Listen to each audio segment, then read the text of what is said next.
We're able to expand the ionic energy. That's amazing! Hulk, you think you are strong enough to stop my invasion? You are nothing. Come at me again, you green beast, and I will rip you in two. Galactus must feed. What have you done? Think what I could do with molecular manipulation. Turn the moon into a green energy battery. Well, the 7 billion other people on this planet aren't going to fare any better. Regrettably. What are you doing? It's me.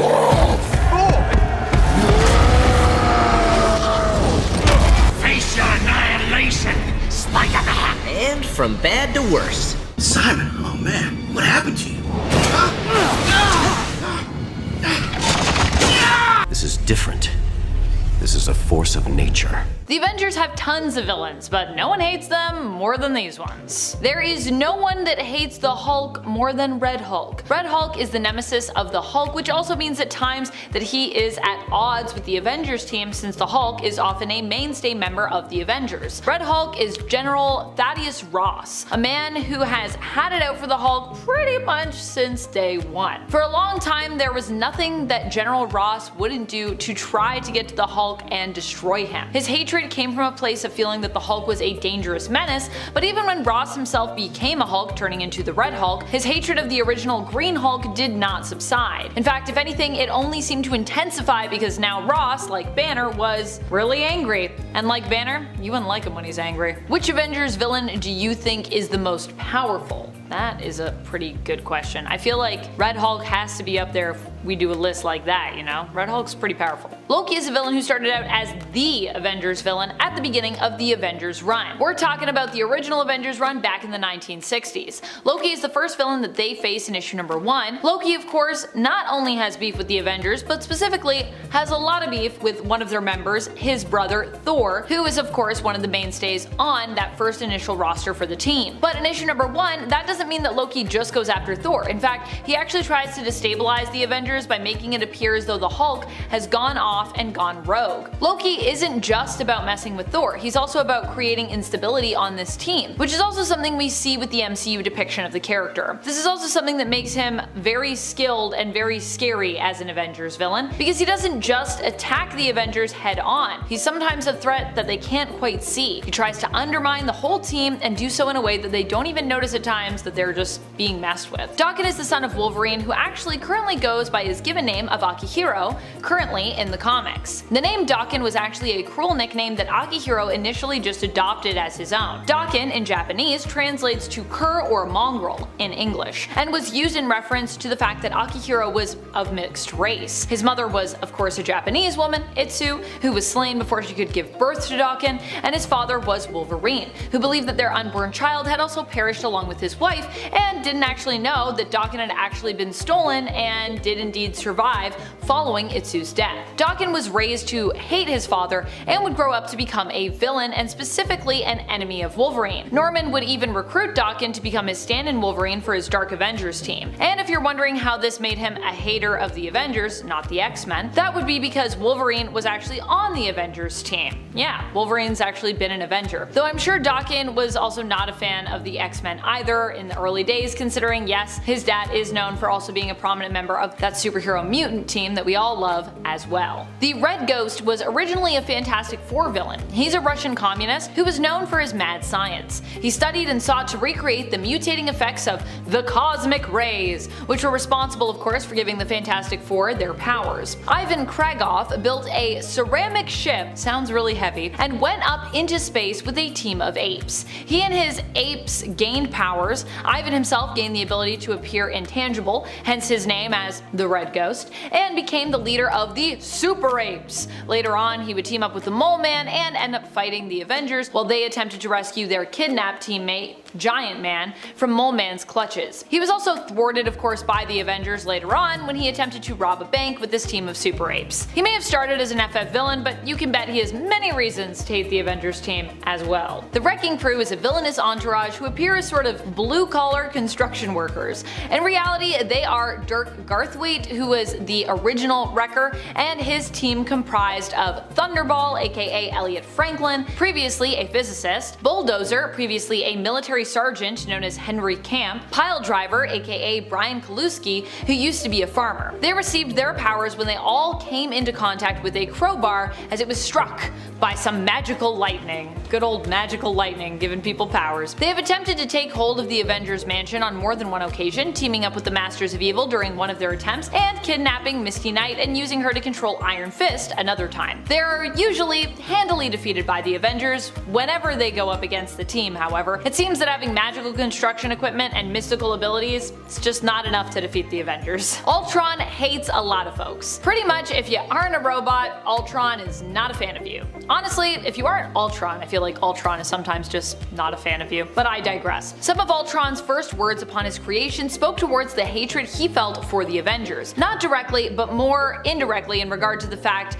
that many of them were human and all of them protected, of course, the human race. Shortly after being created by Hank Pym in the comics, Ultron had a realization, saying, "I know now that it is time to put your species out of its misery. You serve no value, you serve no purpose." Just like in the films, Ultron has had it out for humanity pretty much since his creation, which not only puts him at odds with the Avengers, but also means he despises most of the Avengers team too, as many of the members of that core team, while super, are also human. Not all, but I would say enough of them. Also add in the fact that his father Hank Pym is on the team, and Ultron has of course never been a fan of his dad. Moonstone is someone that I've actually wanted to see for a while in the MCU, but we haven't seen her yet. She's not the only Dark Avenger stand-in for Carol Danvers in her former mantle as Miss Marvel, but has also been a member of the Thunderbolts as well. Norman chose Carla Sofin to become his Miss Marvel after Carol refused to join Osborn's Dark Avengers team. Carla is also a major antagonist to Carol herself, having a history with the Marvel name prior to her time serving on the Dark Avengers. If anyone has beef with Carol and the Avengers, it's Carla. For her, the feud is also quite personal. You might only think of him as a Spider-Man villain, but Norman Osborn is a surprisingly powerful Avengers villain as well. And while he does often hate Peter, he also has been known to hate Spider-Man's colleagues, the Avengers, as well at times. He created his own entire team of Dark Avengers in his attempt to oppose and replace them. He even tried to recruit some of the Avengers members to this team,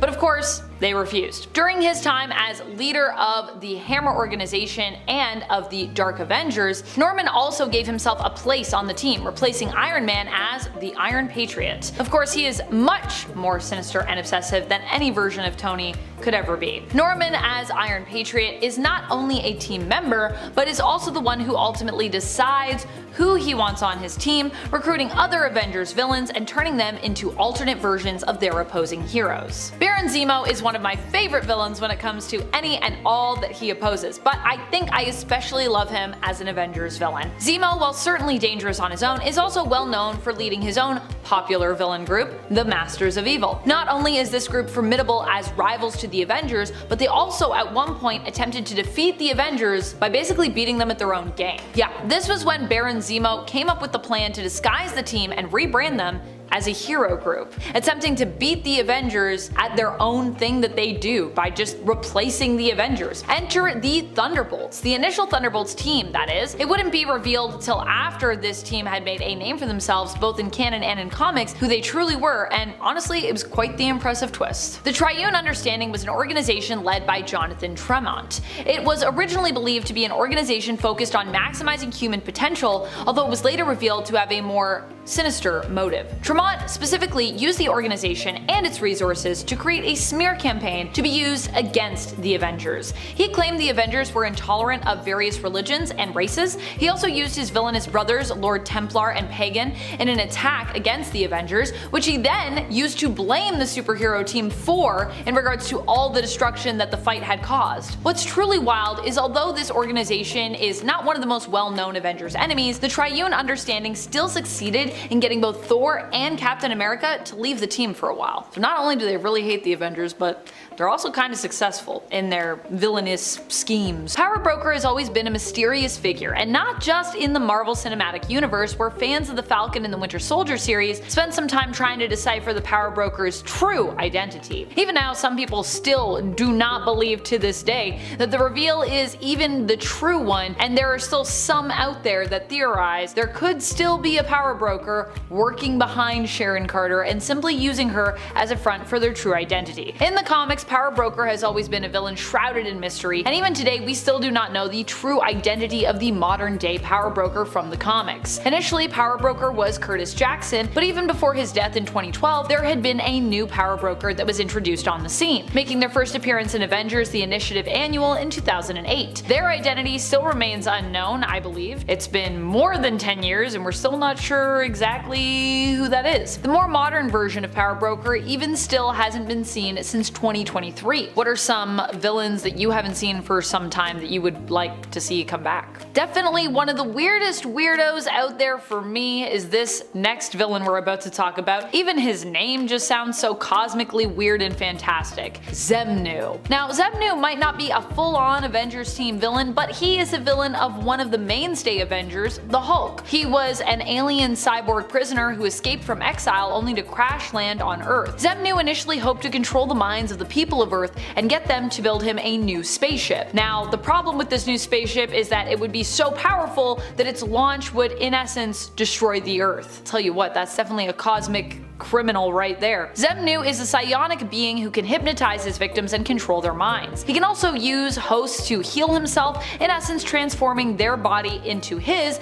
until there is simply nothing resembling them or their mind left. Even stranger, Xemnu was technically the first character to be known as the Hulk before the creation of the Bruce Banner turned Green Giant version of that character. While Xemnu was recently brought back during the often praised Immortal Hulk run, since he was dealt with there, he has only made a few more appearances. And mysteriously too, since during Immortal Hulk I believe he was permanently defeated there. We haven't seen Xemnu since his brief appearance though in the Infinity comic X-Men Unlimited, which can exclusively be read digitally on the Marvel Unlimited app. Xemnu anyways last appeared there in 2022. Honestly, one of the deeper cuts on our list is this next one, Space Phantom, or Space Phantoms sometimes. Initially believed to be the name of the character, we would later learn through various retcons that Space Phantom was more of a title or like a label than a true individual character name. Space Phantom is known for being a sower of chaos. Initially in the comics, Space Phantom made their first appearance in Avengers issue number 2, where they attempted to invade Earth by nullifying the Avengers team, shapeshifting into various characters in order to sow discord between the Avengers. Space Phantom initially claimed to be from space and claimed they were just kind of scouting ahead to get ready for an alien invasion that was behind them. And while this at some point might have been true, it's now believed that Space Phantoms actually hail from temporal limbo. Not Magic's limbo, but instead Immortus' realm, which exists outside of time. But while in limbo, they were basically warped during their stay there. They have also been used as agents of Immortus, the Kang variant, in the past as such. The Red Ghost started out as a Fantastic Four villain. He is a Russian communist who was known for his mad science. He studied and sought to recreate the mutating effects of the cosmic rays, which were responsible for giving the Fantastic Four their powers, of course. Ivan Kragoff built a ceramic ship that went up into space with a team of apes. He and his apes gained powers. Ivan himself gained the power to appear intangible, hence his name as the Red Ghost, and he became a leader of these super apes. Later on, he would team up with the Mole Man and end up fighting against the Avengers while they attempted to rescue their kidnapped teammate Giant Man from Mole Man's clutches. He was also thwarted by the Avengers later on when he attempted to rob a bank with his team of super apes. Red Ghost also made his most recent appearance in an Avengers comic, I believe, although not the main title, not the main Avengers team. Instead, he appeared back in 2021 in Savage Avengers written by Jerry Dugan. Baron Zemo is one of my favorite villains when it comes to any and all that he opposes, but I think I especially love him as an Avengers villain, to be honest with you. Zemo, while certainly dangerous on his own, is also well known for leading his own popular villain group,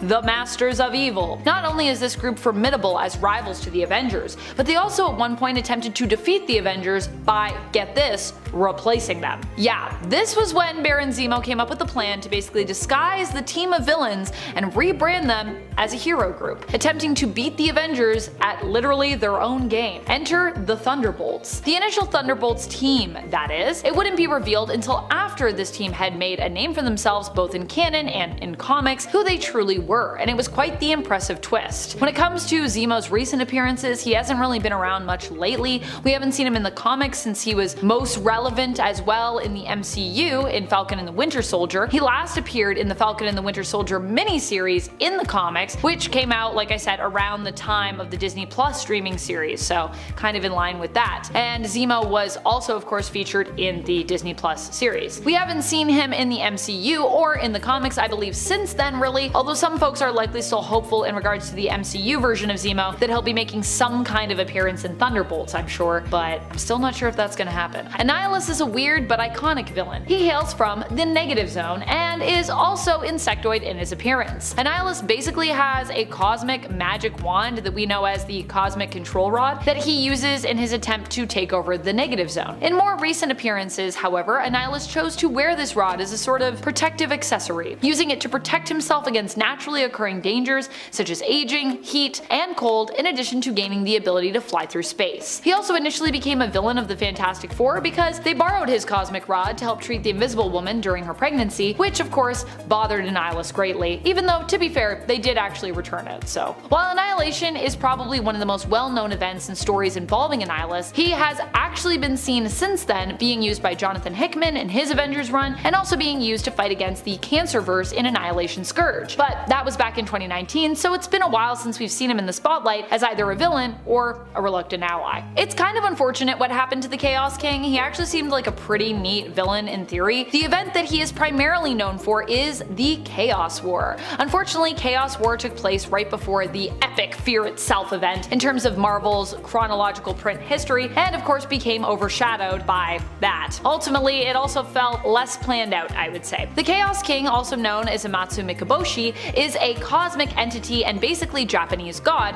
who met his end during the events of Chaos War, where he was defeated. During Chaos War, the Chaos King used his power to reverse life and death, meaning the dead heroes came back to life while those who had been alive were now deceased instead. As a Japanese kami, he has godlike powers, making him insanely durable and strong while also having supernatural abilities as well. The Chaos King's powers were more dark in their origin though when it came to their magic type. As cool of a character as the Chaos King was, however, we haven't really seen him since the primary event he was featured in, Chaos War. Honestly, I'd be down to see him come back. It's been like a really long time. You can make him a mastermind of something and people probably wouldn't even be expecting to see him because it's been so long. The Triune Understanding was an organization led by Jonathan Tremont. It was originally believed to be an organization focused on maximizing human potential, although it was later revealed to have, well, more villainous motives, of course. Tremont specifically used this organization and its resources to create a smear campaign to be used against the Avengers, to basically discredit them. He claimed the Avengers were intolerant of various religions and races and just tried to ruin their image completely. He also used his villainous brothers Lord Templar and Pagan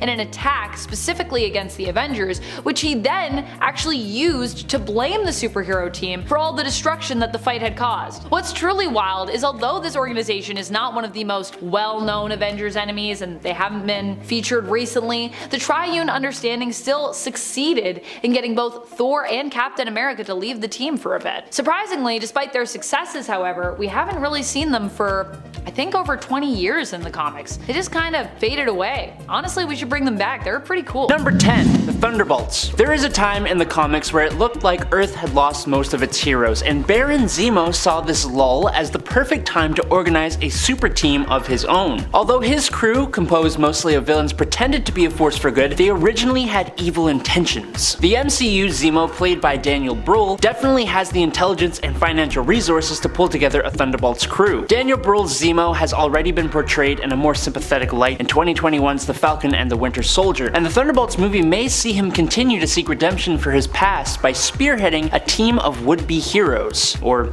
anti-heroes, or even possibly villains. It's also been shown that Julia Louise-Dreyfus doofus Contessa Valentina Allegra de Fontaine is a major character in the movie. We've seen Contessa appear in several Phase 4 post-credit scenes already, recruiting characters like Florence Pugh's Yelena Belova and Wyatt Russell's John Walker to her mysterious cause. Contessa may be forming the Thunderbolts in response to the dissolution of the Avengers, but given the character's often treacherous nature in the comics, it's easy to imagine Contessa doing something villainous. I'm just imagining an eventual team-on-team fight like in Civil War, instead of just having another big bad. Number 9. Nightmare. Originally hailing from the dream dimension, the demon known as Nightmare can imprison a being's astral form and torment them. There have been several hints of Nightmare lurking in the background. On Loki, Mobius appears to make reference to the villain's name, and although Marvel's Agents of S.H.I.E.L.D. might not be canon, it definitely introduced the concept of a dream dimension. Doctor Strange and the Multiverse of Madness made a statement about how dreams were actually visions into alternate universe versions of yourself, and with dreams comes nightmares. Imagine if Nightmare had been manipulating the dreams of someone like the Scarlet Witch to make her go a little bonkers. Nightmare is one of Doctor Strange's oldest foes, and it makes sense that he would show up, but I'm not entirely convinced he would be an Avengers level threat. Number 8. Mephisto. On that note, the Marvel Cinematic Universe does feel like it's preparing itself to embrace the darker elements of its comic book counterparts, with projects such as Doctor Strange and the Multiverse of Madness and Moon Knight out and about, and Blade on the way with the Black Knight semi-introduced, not to mention the Dweller in Darkness and Shang-Chi. The MCU is getting a darker side, and what's darker than some demons? And if we're talking demons, why not start with one a few of us thought was going to be showing up in the Loki show? Mephisto is the perfect villain to anchor that Hell on Earth conflict that seems to be coming for Doctor Strange and the other characters who also happen to be a part of the Midnight Suns, a team of mystically powered occult fighters. It would be a unique villain for the Avengers, or maybe an MCU Midnight Suns team to face. Number 7. Chthon. Last on the list of possible demons would have to be the Elder God Chthon. As the Earth's first black magician, he would make an excellent Doctor Strange villain, or even a mystical based threat like Mephisto or Nightmare. More than that though, he was the creator of the Darkhold, that dark magical book that first showed up in WandaVision and then more recently in the Multiverse of Madness, where it corrupted the Scarlet Witch. Funnily enough, something similar happened in the comics too, only the Darkhold corrupted Wanda for the express purpose of releasing Chthon into the world. In the Darkhold story, it is Wanda who does eventually defeat Chthon with the quote-unquote help of Doctor Doom, and given her recent transgressions in WandaVision and Multiverse of Madness, it might be a nice way for her to redeem her character. Maybe. Number 6. Kang the Conqueror. Jonathan Majors will portray the notable villain of Kang the Conqueror in Ant-Man and the Wasp: Quantumania for the first time outside of the Loki series. But there's no way a villain of this threat level will stop there. Kang's advanced tech, large intellect, and ability to time travel means he can make intricate plans to attack enemies before they even know what hit them. One great story for the MCU to draw upon is Kang War. Now many fans wondered why the Avengers did not simply go back in time and de-life Thanos as a baby in Avengers Endgame, as kind of a joke, but this story follows up on that idea, but with a villain that can combat it. Kang's retaliation by going around attacking baby versions of the Avengers and erasing them from existence is an even darker version of the Blip. Sam Wilson, Jane Foster, Peter Parker, and the daughter of Hank Pym and Vision are all members of the current Avengers roster and all play a part in the story. In addition to new faces we know are coming like the Black Knight. Not only do the heroes match up, but it also provides an epic and compelling story about Kang, properly demonstrating the power that Kang wields while showing his influence on history. Number 5. Doctor Doom. Once Marvel announced a Fantastic Four film was on the horizon, they pretty much confirmed that we would see Doctor Doom, one of the most famous supervillains in Marvel's lineup. It's incredibly unlikely that they'd leave him out of the new adaptation. Although Doctor Doom was introduced as a Fantastic Four foe, he has the resources and power, both magical and technological, to take on the current MCU Avengers, easily. We can also easily see Earth's mightiest heroes meeting the MCU's Doom within the next few years. There's even the possibility of Doom becoming the next big bad of the MCU. Kevin Feige has been dropping some not so subtle hints about the possibility of secret wars taking place within the MCU, and no matter which version they adapt, Doctor Doom is a crucial character in all those stories. Personally, I hope it's the 2015 version, as we have already heard mention of the incursions from Reed Richards, and with the sacred timeline going into complete upheaval, it's possible that could be an incursion starting event. Just give me God Emperor Doom already! Number 4. Magneto. It's hard to imagine Marvel introducing the X-Men into the MCU without also introducing Charles Xavier's #1 frenemy, Magneto. Magneto is such a key and imposing villain in the comics. He has been portrayed twice on the screen with Michael Fassbender and Ian McKellen killing it both times. Furthermore than just the popularity of the character and the necessity for him to appear opposing the mutants, some insider gossip and possible rumors suggest that Magneto will be teaming up with none other than Doctor Doom in the 5th phase of Marvel. And not only does that completely make sense, it's also terribly cool to imagine. There isn't much to say because if the MCU is getting mutants, this is kind of a no-brainer. Number 3. Galactus. In Eternals, we learn that unborn Celestials are planted inside planets across the universe, waiting for intelligent life to reach a point in which those Celestials can use that energy to be born, destroy said planet, and begin creating another sun that will power another galaxy in the place of the one destroyed. Being an ancient universe entity, Galactus is an all-powerful cosmic being that acts as a balance of power in the current universe. He does this by devouring planets throughout the cosmos as a source of energy to stay alive. It is more likely than not that Arishem the Judge, a Celestial, considers the death of a baby Celestial as a punishable offense. Galactus could be in the MCU as a tool the Celestials use to devour planets. Galactus often prides himself as a force of balance in the universe, and with Earth being such a powerhouse planet in the cosmos, its failed emergence is likely to upset the balance of things. Or,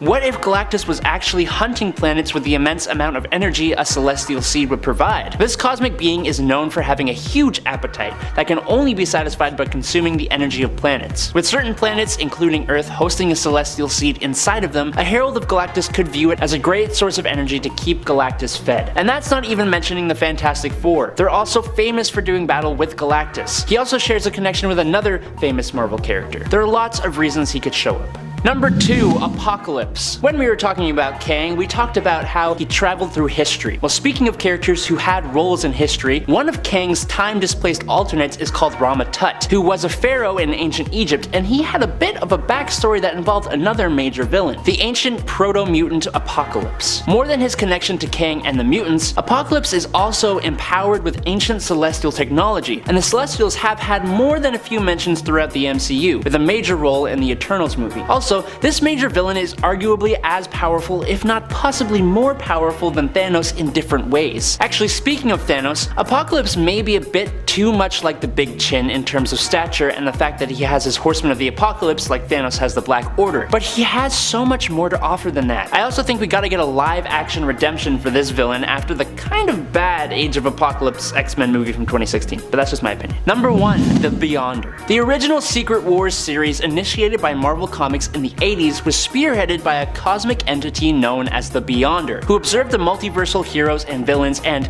wishing to know more about human nature and conflict, transported them to an alternate world he created known as Battle World, made out of a mishmash of parts of Earth and other planets in the galaxy. The Beyonder brought together Marvel superheroes and villains onto this world, such as the Avengers, the Fantastic Four, the X-Men, and Spider-Man, including antagonists Dr. Octopus, Kang the Conqueror, and most importantly, Molecule Man and Dr. Doom. The threat of multiversal incursions that played a large part in the 2015 Secret Wars has already been established in 2022's Doctor Strange in the Multiverse of Madness, and we can strongly suspect Dr. Doom will be introduced very soon. After Thanos, the MCU needs a main villain with another more original motive. The Beyonder's desire to understand human nature allows for interesting narrative possibilities and philosophical discussions. Why conflict is inevitable, why people always want to achieve something more, and why imperfection makes life worth living are some of the themes the culmination of the MCU's Phase 5 could tackle. Not to mention, Beyonder is leagues and bounds beyond the power of Thanos. Now, Wonder Woman, being a warrior-bound Amazon, sometimes daughter of Zeus, is one tough lady, and as you'd expect, a good chunk of her opponents are equally, if not more, physically intimidating and pack one heck of a punch.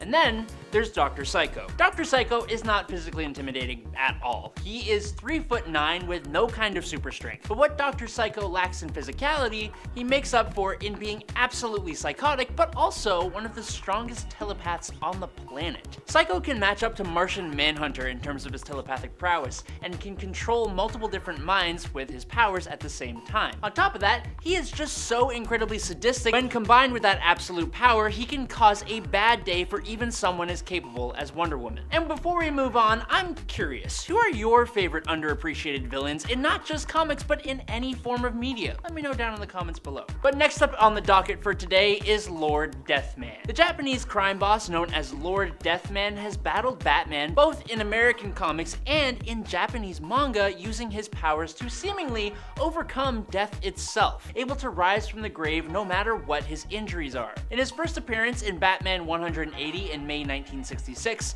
he passed away 3 times using a yogi technique to appear passed away before the final conflict, which saw him actually get struck by lightning and go on to the pearly gates. But since then, he has actually gained the real power to come back from the grave, but at the cost of having a bare bones skull for a head. His regenerative abilities are so powerful that his fluids are used to create the infamous Lazarus pits that Ra's al Ghul uses to stay young and immortal. One of the first ways Batman defeated Lord Deathman with his new powers is honestly a little out of character for the Crusader. He threw Lord Deathman off of a building into the path of an armored car, which took the criminal down just long enough for Catwoman to lock him in a safe, and then he was shot out into space, and he still somehow came back. Number 10. Circe.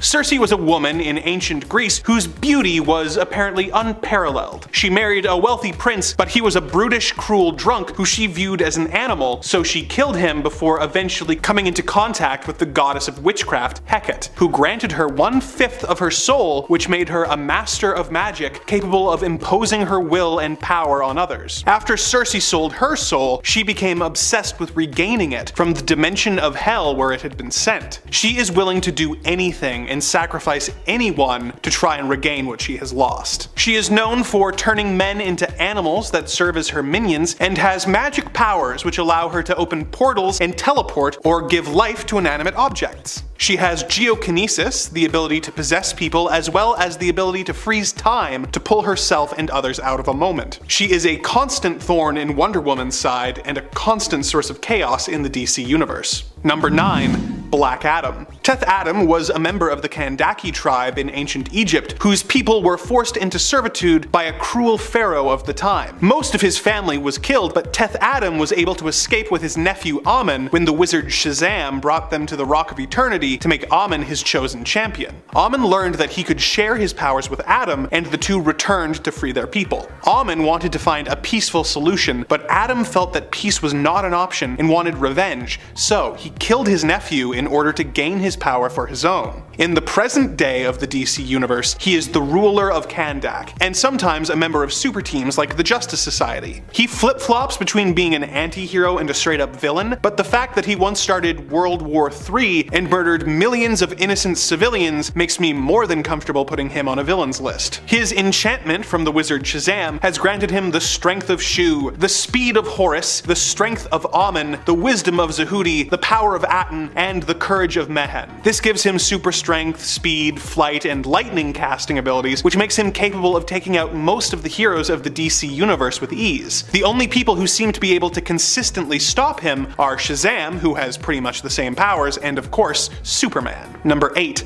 The Reverse Flash. There is some variation on the origins of the Reverse Flash depending on the continuity you are looking at, but usually he is a man from the 25th century called Eobard Thawne, who develops a fascination with the Flash. He works for years on studying the Speed Force until he eventually manages to replicate the accident that gave Barry Allen his superpowers and tries to become a hero himself. Because his time period doesn't have much need for heroes, he causes incidents that he can then solve himself. He eventually became friends with the Flash, but once Flash became aware of his true nature, he turned Thawne away and he became the Reverse Flash. Reverse Flash wants to gain his friend's respect and become an integral part of his history, so he traveled through time to mess with Barry's life, doing rather minor things like tripping him on the stairs when he was a kid and going to such extremes as killing his mother in front of him as a child. Reverse Flash's ability to manipulate the timeline makes him almost unstoppable, as if someone gets in his way, he simply travels through time and erases them from existence, as he did to his own brother, Roburn. Due to him being so weaved throughout history, Barry can't even stop him without risking creating an alternate timeline, as when he prevented Reverse Flash from killing Nora Allen and accidentally created the dystopian Flashpoint timeline. Even when Barry does manage to kill Thawne, because he is so connected to the negative Speed Force, he is always brought back before long. Number 7. Doomsday. In the ancient Kryptonian days, a scientist wanted to create the ultimate life form. He accomplished this by sending a baby onto the planet's surface and waiting for either the elements or the creatures of the planet to, let's say, help the baby buy the farm. He would then take whatever remains were left and clone the baby to create a stronger clone, effectively forcing evolution to create the most brutal and effective creature possible. After decades of this process, Doomsday was born. Doomsday is nearly impossible to defeat, being essentially invulnerable and super strong. If you do manage to hurt him, he has a powerful healing factor that will almost immediately undo the damage. If you manage to kill him, he not only comes back to life, but will be evolved to resist damage from whatever hurt him before. He is an unstoppable force that only gets better at fighting you each time. When he first came to Earth, he was able to tear through the entire Justice League with them barely slowing him down, and the only person on Earth capable of standing up to him was Superman. Superman was eventually able to kill Doomsday, but it took him having to not hold back at all, and even then, the effort killed him in the process as well. Number 6. Parallax. Parallax is a parasitic demon entity that is the embodiment of fear. He spent years traveling the galaxy, causing civilizations to destroy themselves out of paranoia until the Guardians of the Universe trapped Parallax in the Green Lantern's central power battery on the planet Oa for billions of years. This yellow fear demon living in the battery is the reason that for years Green Lanterns were unable to affect anything that was the color yellow. Parallax influenced the mind of Hal Jordan, making him more and more anxious and self-doubting until he was driven mad by the destruction of his home, Coast City. In an effort to try and restore his home, Hal went on a rampage, killing the entire Green Lantern Corps and destroying the central power battery, allowing Parallax to graft onto Hal's soul, causing him to start going by the name Parallax and acting as a villain until he was eventually killed. The Spectre then freed Hal's spirit from the demon. Despite the fact that he can be trapped, Parallax is the embodiment of an emotional concept, fear, and is therefore unable to be killed. Beyond that, he is also able to manipulate reality, being able to create and destroy new planets at will. Number 10. Gorgon. If you remember the weirdest DC Multiverse superheroes video, which you should check out, I talked about a pastiche of the Incredible Hulk in DC Comics called Big Baby from Earth 8. He was part of a team called the Retaliators, who were supposed to be a joke version of the Avengers. This universe also had a team of villains called the Extremists, and on that team was a Dr. Octopus type character named Gorgon. While Gorgon did utilize technological enhancements, I think his octopus likeness comes in the form of his prehensile hair. The hair tentacles he uses and his role as a scientist mixed with his weight and oddly familiar glasses all come together to really evoke a Dr. Octopus likeness, which is just weird enough to make me double take. He is also familiar enough that I can't really put him any higher on this list, so there's that. Number 9. Dex-Star.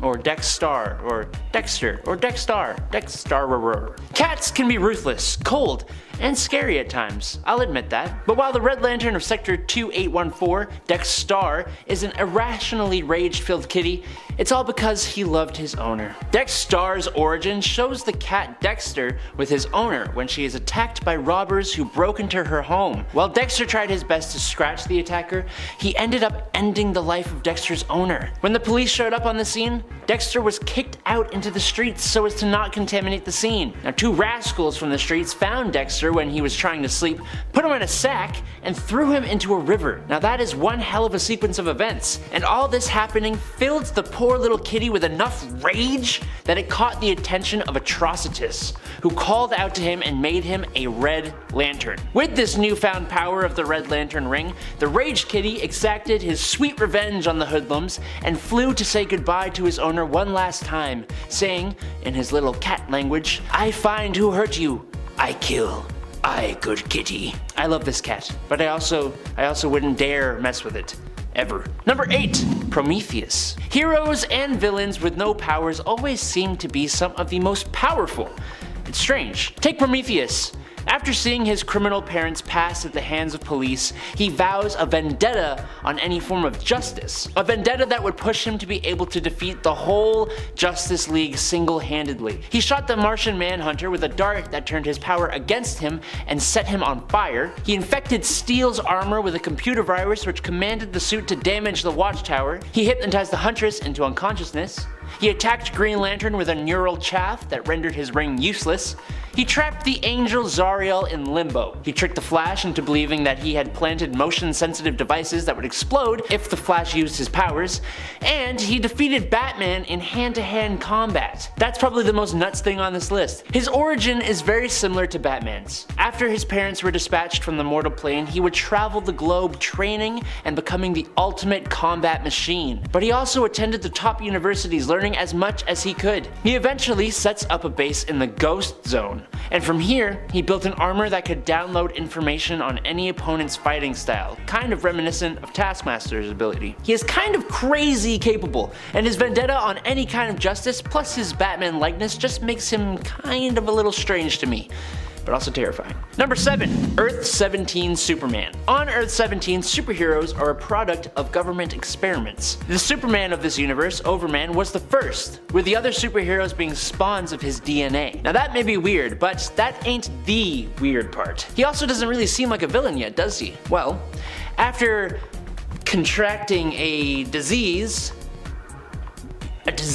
you know, contracting a disease from another person, yes, like that kind of disease, he goes insane and destroys the Justice League and reduces his world to rubble. He then gets his filthy paws on a doomsday boom boom that he intends to use on Earth 17 and wipe it out. The Crisis on Infinite Earths destroyed this reality, just like DC tried to destroy such a naughty Superman story, even having different iterations of Overmans who were different, like an Overman who became allied with the Axis powers in World War II. But the internet never forgets DC Comics, and people like me exist to remind everyone of the things you published into this world. I am sorry, sort of. Thanks for the content. Number 6. Mr. Mxyzptlk. Look, I talked about Batmite when discussing heroes, and he wasn't even really a hero. So how can I not mention the first 5th dimensional imp in this video? Plus he's got a fun name. Mr. Mxyzptlk is a reality warping imp obsessed with Superman, who, just like his rival Batmite did with Batman, simply seeks to annoy the hell out of Superman and just prove he is smarter than him. Which is good, because he has a level of power that in other hands could cause the entire end of the multiverse. More on that later though. He can do almost anything imaginable if he wishes it. And his only weakness really is being convinced or tricked into saying his name backwards to send him back to the 5th dimension, which, if you're trying to say it correctly, is honestly a superpower in and of itself. Clitopazixum. I got it.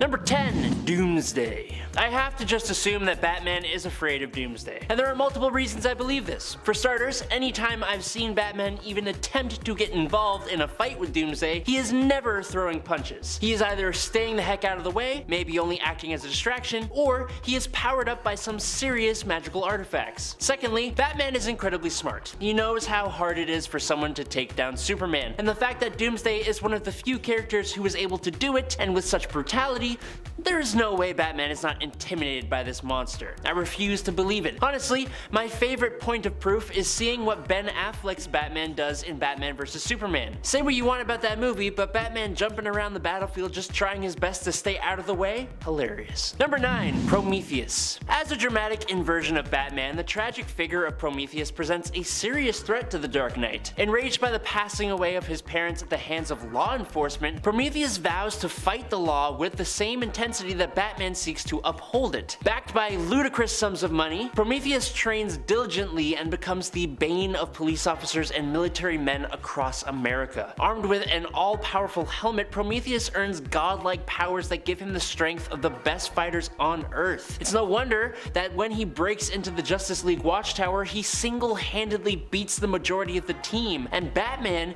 takes takes the majority of that shellacking. Prometheus runs the Dark Knight into the ground. It was the first showdown between the two orphans, and Prometheus takes the victory without any effort at all. Hey, are you liking this video? Well, then hit that thumbs up button, rookie. We need your support. Number 8, Zsasz. Victor Zsasz has a character trait that a few others on this list possess. He's just completely and utterly insane. Zsasz scares Batman for one main reason. Whenever he is not locked up, it's almost guaranteed that lives will come to an end, which just ups the ante because every escape of this killer becomes a race against the clock for Batman. He needs to bring him down fast before he adds another scar to his body. Every single one of those scars signifies a failure for Batman. Zsasz is a man with absolutely no form of pity or morals, and he will never stop unless he passes away, but we know Batman will never do that. In an alternate story, Injustice, Zsasz is even responsible for the passing of Alfred Pennyworth, which was not supposed to happen, but because Zsasz is Zsasz, it did. Number 7, Thomas Wayne Batman. Other versions of Batman always have the potential to be a scary thought for our Batman, or anyone, really. But when that version of Batman is Bruce Wayne's own father, who completely destroys him emotionally, teams up with Bane, and is trying to stop Batman being Batman so he can have a normal life, it's an incredibly interesting idea for a character, honestly. But with all the daddy issues Batman has, for his alternate reality father to be so twisted and brutal has got to be a terrifying thought. But what did Thomas do that was so bad? Well, let me tell you. Alongside Bane, he ruined Batman and Catwoman's wedding, causing her to leave him at the altar, nearly had Batman send Mr. Freeze to the afterlife for a crime he did not commit, kidnapped Damian Wayne, hired the KG Beast to take out Dick Grayson, he had Bane put Alfred Pennyworth in the ground, then Thomas incapacitated Bruce with fear toxin and kidnapped him. He dug up the coffin of Martha Wayne, wishing to use the Lazarus Pit to resurrect Martha so that they could all be a happy family again. He went more than a little overboard is what I'm saying. Number 6, the Batman Who Laughs. Another version of Batman, only this time it's basically the ultimate evil version of himself. A Jokerized Bruce Wayne. He is just absolutely awful. He has all the smarts and skill of Batman himself, but the completely bonkers unpredictability of Joker. And this combo causes the Batman Who Laughs to become one of the biggest threats to the entire multiverse. Now,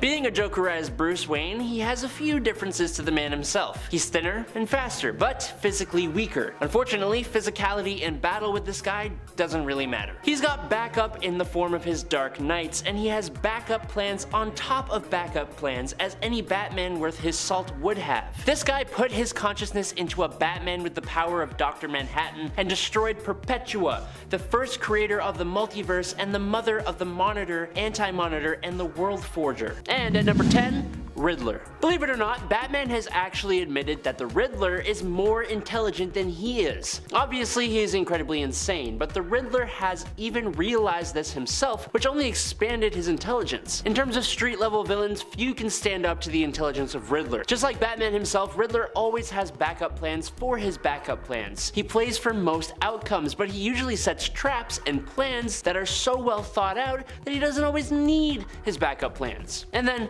obviously, there's all the wordplay that he includes in his riddles that has even the most astute of readers rubbing their chins just trying to figure it out, you know? Number 9, Vandal Savage. When you think of intelligence, you don't often think of cavemen, but there is one caveman who can proudly make this list. Vandal Savage was alive 50,000 years ago as chief of a tribe of other cavemen, but when he came into contact with a strange meteorite, it exploded and bathed him in this strange alien radiation that gave him immunity to aging, disease, and fatigue, meaning he's effectively immortal. The meteorite also increased his intelligence to superhuman levels, which combined with 50,000 years of learning, experiencing, and living alongside every single technological innovation in the history of man, Vandal Savage possesses skills in almost all areas, even basically becoming immune to pain. But he specifically focuses on the tactical skills that would help him become a world conqueror. He never became. Number 8, Eobard Thawne. Eobard Thawne was a brilliant scientist born in the 25th century and genetically altered to already be smarter than most with an IQ of 167, which automatically gives him a technological understanding that exceeds almost everyone from the modern era. But he was able to create his own negative speed force that has the ability to shut off other speedsters' connection to the regular speed force. His negative speed force also gave him the ability to digest information at an incredibly fast rate, and that, coupled with his already high intelligence, makes him extremely capable with his mind, even being able to figure out insane ways of manipulating time to his advantage. Now, he isn't the greatest fighter, but with his speed and his mind, he doesn't need to be.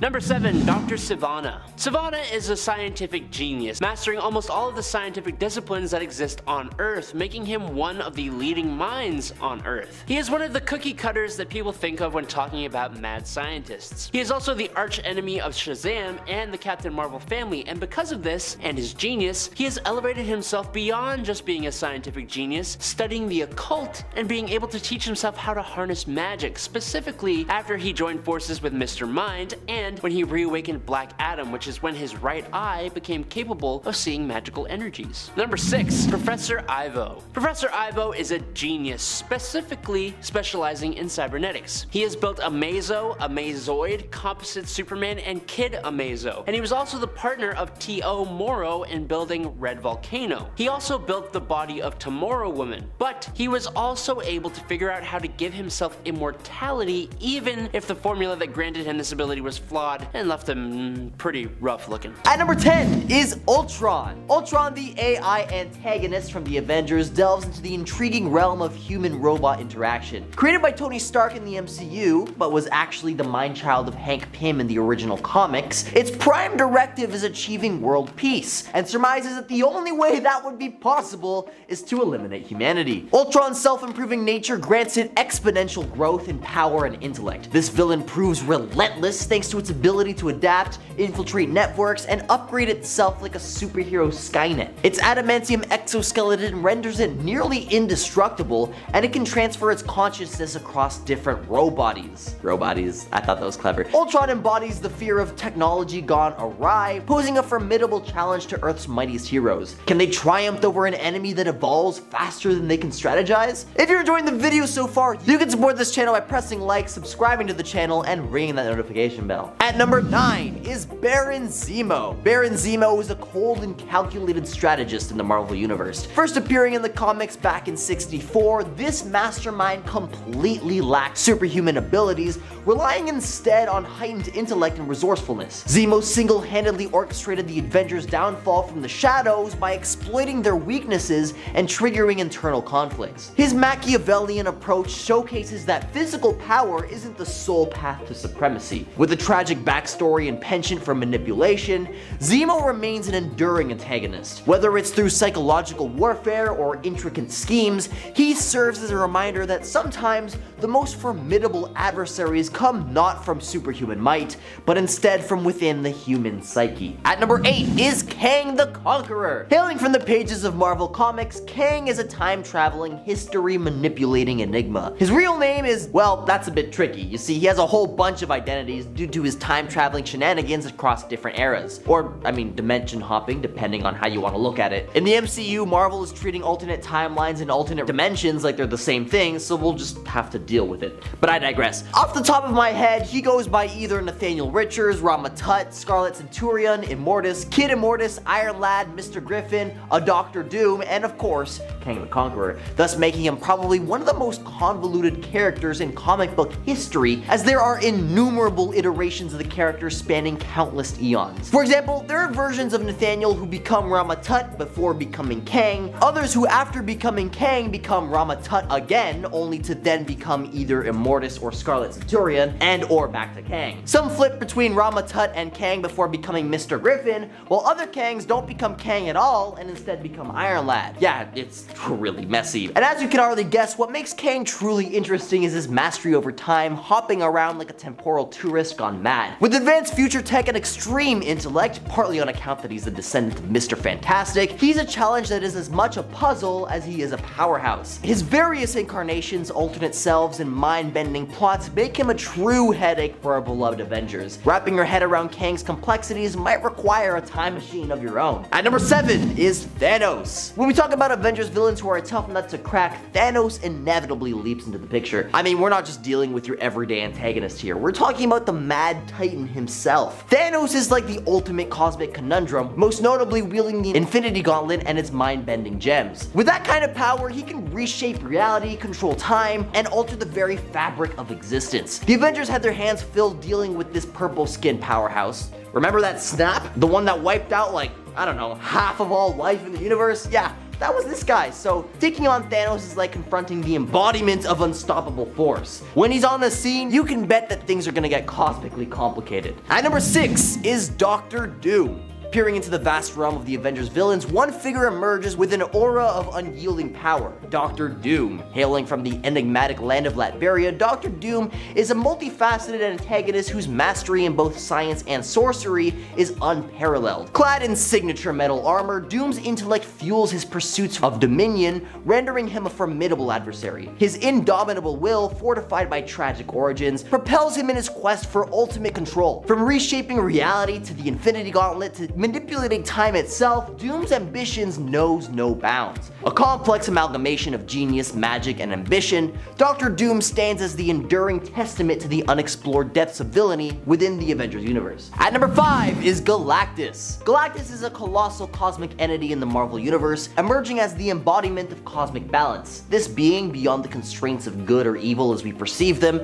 stands as a force of nature, a devourer of worlds. Dressed in his signature colossal purple and blue armor, he's a figure that transcends conventional hero-villain narratives. Galactus doesn't scheme like Loki or seek power like Thanos, he merely exists to sustain his own existence by consuming planets. With an insatiable hunger, he wields the power cosmic, allowing control over reality itself. The Avengers, despite their tenacity, often find themselves helpless against this force. They face cosmic threats, but Galactus remains unparalleled. His very existence challenges our anthropocentric perspective, underscoring the universe's grandiosity and our limited understanding within it. At number 4 is Molecule Man. Owen Reese, a character who truly bends your mind quite literally. Imagine having the power to control, well, molecules. Everything around us, matter itself, is made up of these tiny things, and Molecules Man's ability allows him to reshape reality on a fundamental level. He can disintegrate, reshape, or recreate matter with just a thought. But here's the kicker,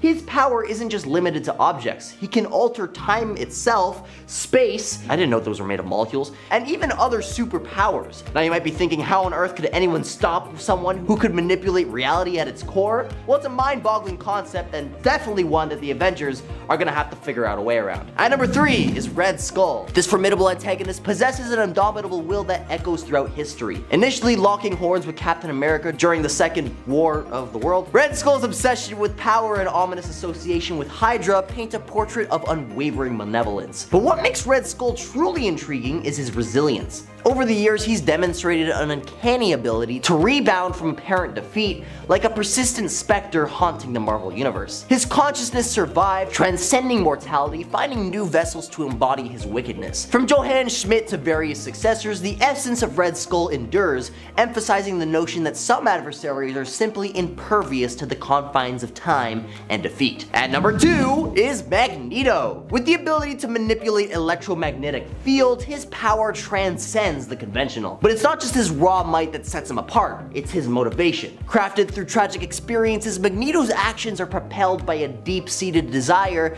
to protect mutant kind from the looming shadow of human oppression. His conviction blurs the line between villainy and an almost understandable quest for survival. So can Magneto truly be stopped? It's a paradoxical question, for while his actions are perceived as antagonistic, they stem from a place of harrowing resonance. Perhaps understanding his origin is the key to predicting his next move, and in a realm where right and wrong often collide, Magneto's indomitable spirit continues to both confound and compel. And at number 1 is Morgan Le Fay. Hailing from Arthurian legends and weaving her way into Marvel Comics, she's a force to be reckoned with. What sets her apart? It's not just her mastery over ancient magic, but her time-traveling escapades that truly bend the mind. Imagine a villain who's been a thorn in the Avengers' side across centuries. With a knack for manipulating reality, controlling minds, and wielding dark spells, Morgan Le Fay is a puzzle the team can't quite solve. But what's truly baffling is her immortality. How does one truly stop someone who's danced through time, cheating its very flow?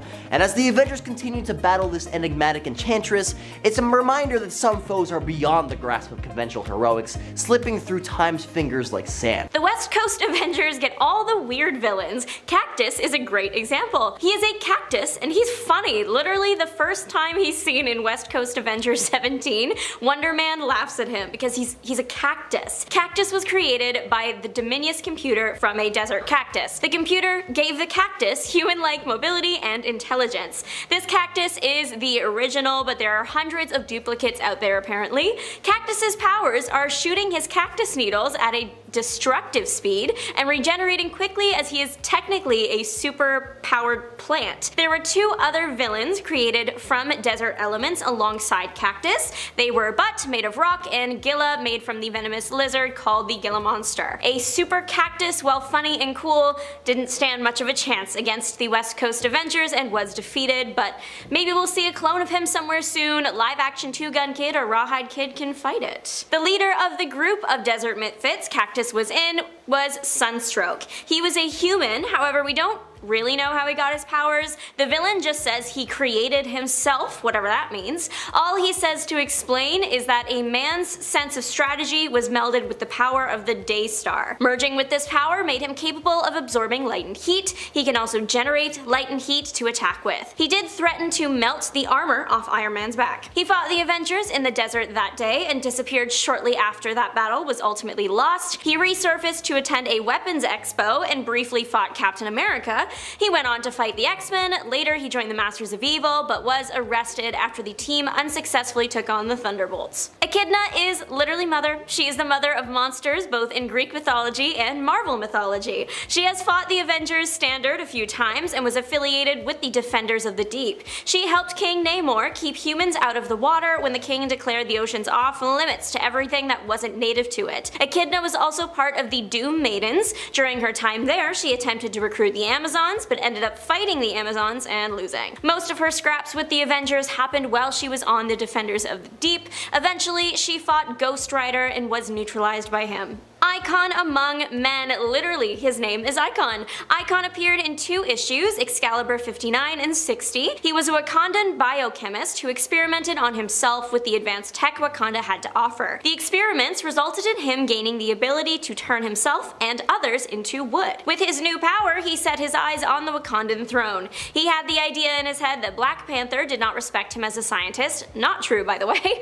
One night during a Wakandan celebration, Icon shows up and starts turning people to wood. Luckily, the Avengers are in attendance, something Icon did not plan for. He does have an ace up his sleeve though. When someone is turned to wood, they are then under Icon's control. Black Panther wouldn't let the Avengers attack the wooden army as they are still technically his subjects, but worry not, out of literally nowhere comes this guy called Jungle Man to distract Icon. Jungle Man gives the Avengers their moment to start the fight, but Icon surrenders very quickly. The reason is because his whole plan rested on taking the throne quickly through fear, because the turning to wood thing only lasts an hour. The change back makes him pass out and he's carried away by Black Panther. Grotesque is hard to kill, for real. He first fought against the X-Men and was the guy that everyone thought eliminated Professor X, but he didn't because it was Changeling, but the energy blast Grotesque took then didn't kill him, and he went on to become a menace to Miss Marvel next. She also hit him with something that should have ended him.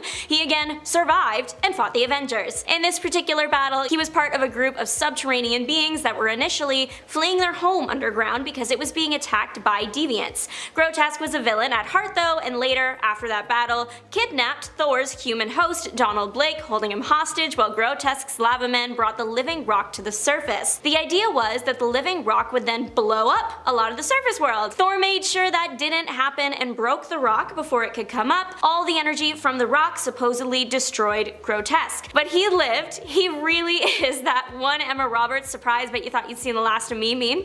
Turns out the energy just destroyed his body, not his spirit, so that was still floating around. The lava men took that spirit and put it in impenetrable armor, and he went on to fight the X-Men X-Men again.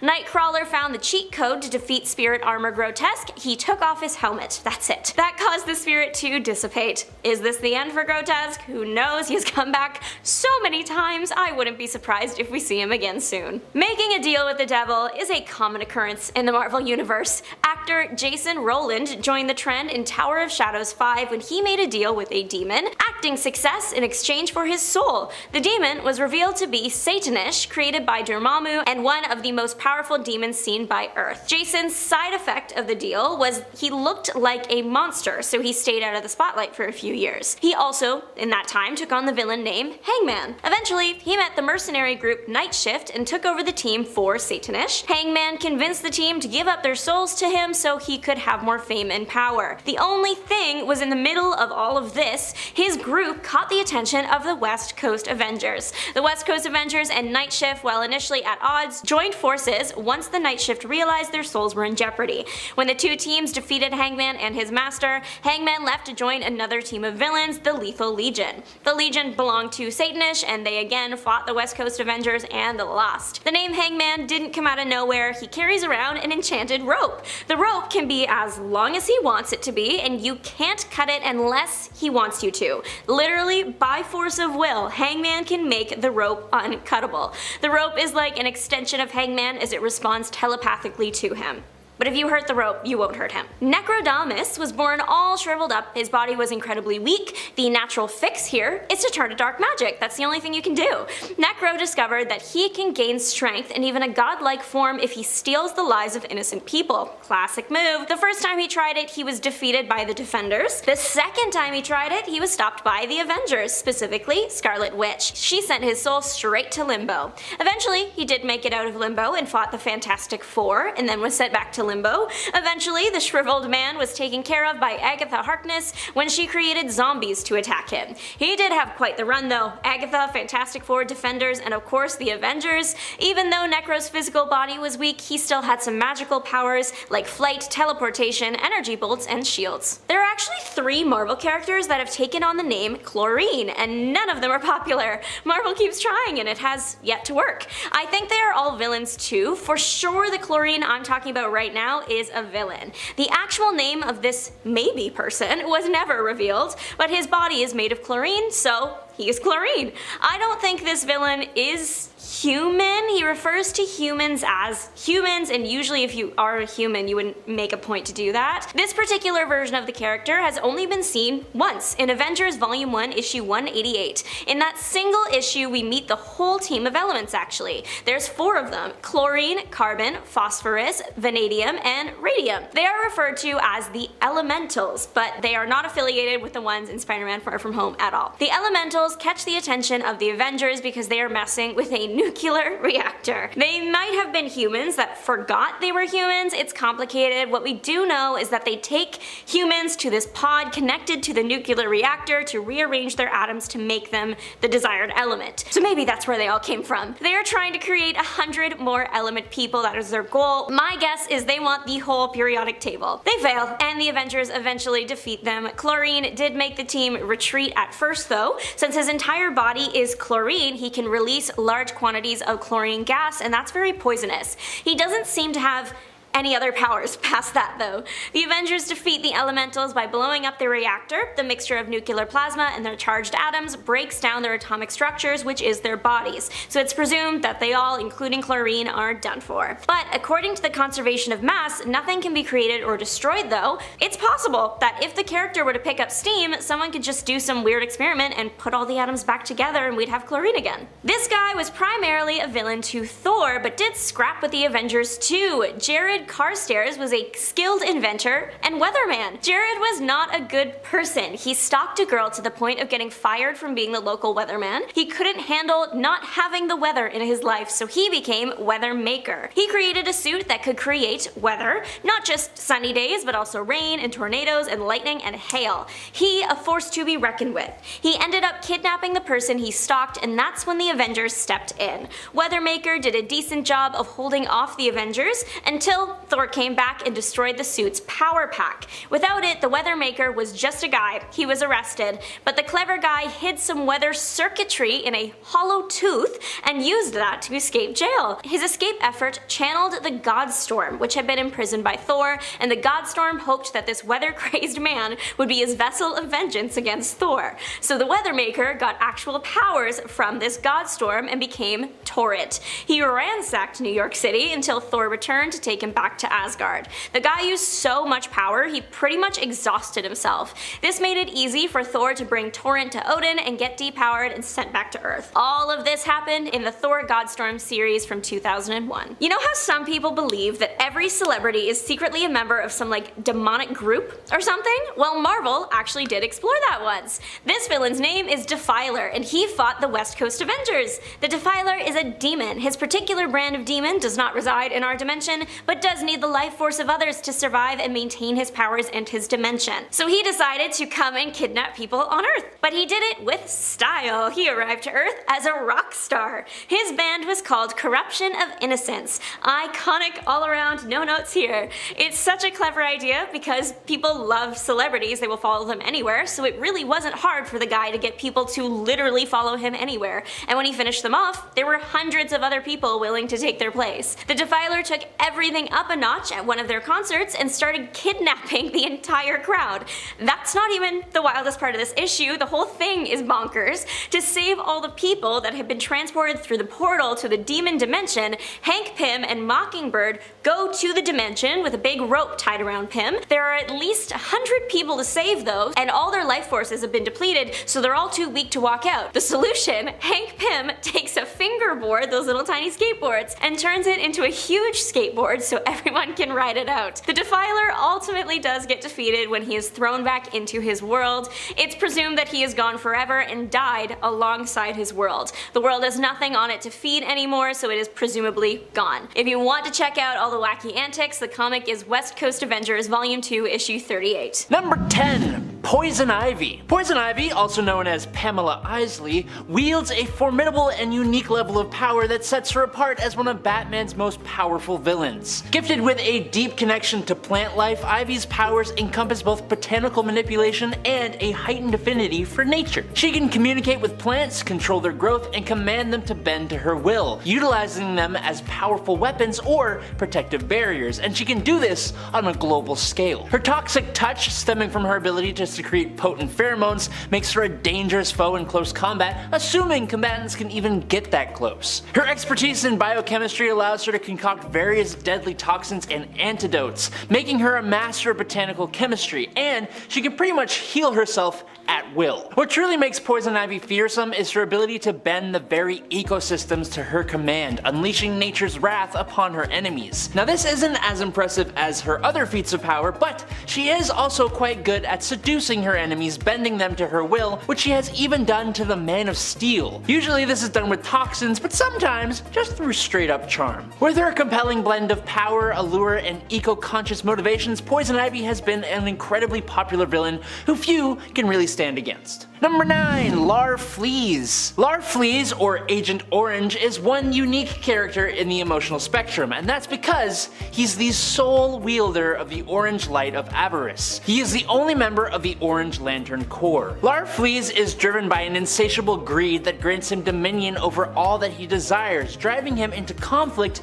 with whoever possesses what it is that he does desire, and over the power of the Orange Lanterns, which represent greed. His power is centered on his ability to conjure constructs using the stolen identities and forms of those he has absorbed into his horde, making him basically an army unto himself. This ability extends even to abstract concepts and beings, showcasing the extent of his control. The big thing about Larfleeze is that since he spent so much time with his Orange Lantern and ring, he has basically become the living Orange Lantern himself. This energy grants him huge levels of power. His constructs are virtually indestructible and can overwhelm even the most powerful opponents. However, Larfleeze's power comes at the cost of his individuality, as his insatiable greed makes him less of a person and more of a living embodiment of greed itself. Even without the power of the Orange Lantern, his race is already basically immortal, with Larfleeze himself being billions of years old, and with enough power that I seriously doubt he will be going down anytime soon. Number 8.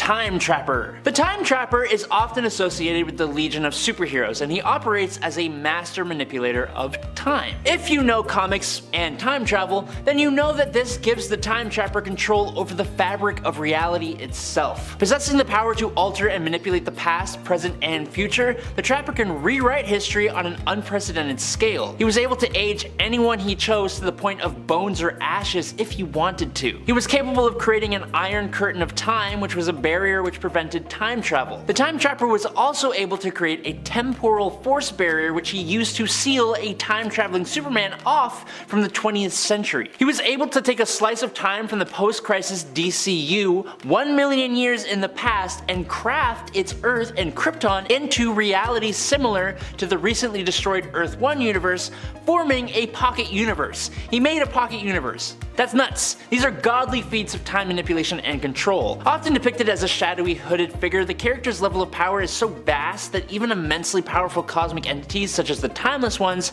tread cautiously in his presence. On top of that though, he possesses power with size alteration, intangibility, flight, telepathy, telekinesis, alongside symbolizing the very essence of temporal manipulation and unpredictability in the DC universe. Number 7. General Zod. Hailing from the planet Krypton, General Zod possesses the same superhuman abilities as Superman due to their shared origin. These abilities include super strength, speed, invulnerability, heat vision, and flight, making him a physical match for the Man of Steel. What set Zod apart though is that he was originally the leader of the military defense for the Kryptonian Science Council. He betrayed the Science Council after learning that they were lying to him about the inevitable destruction of the planet Krypton and was banished to the Phantom Zone by Superman's father, Jor-El, who he swore vengeance against for not siding with him. His formidable combat experience and tactical genius acquired during his time as a military leader on Krypton make him a fearsome adversary in battle. Zod's obsession with Kryptonian superiority and his unrelenting desire to establish dominance often drive him to harness his power to their fullest extent,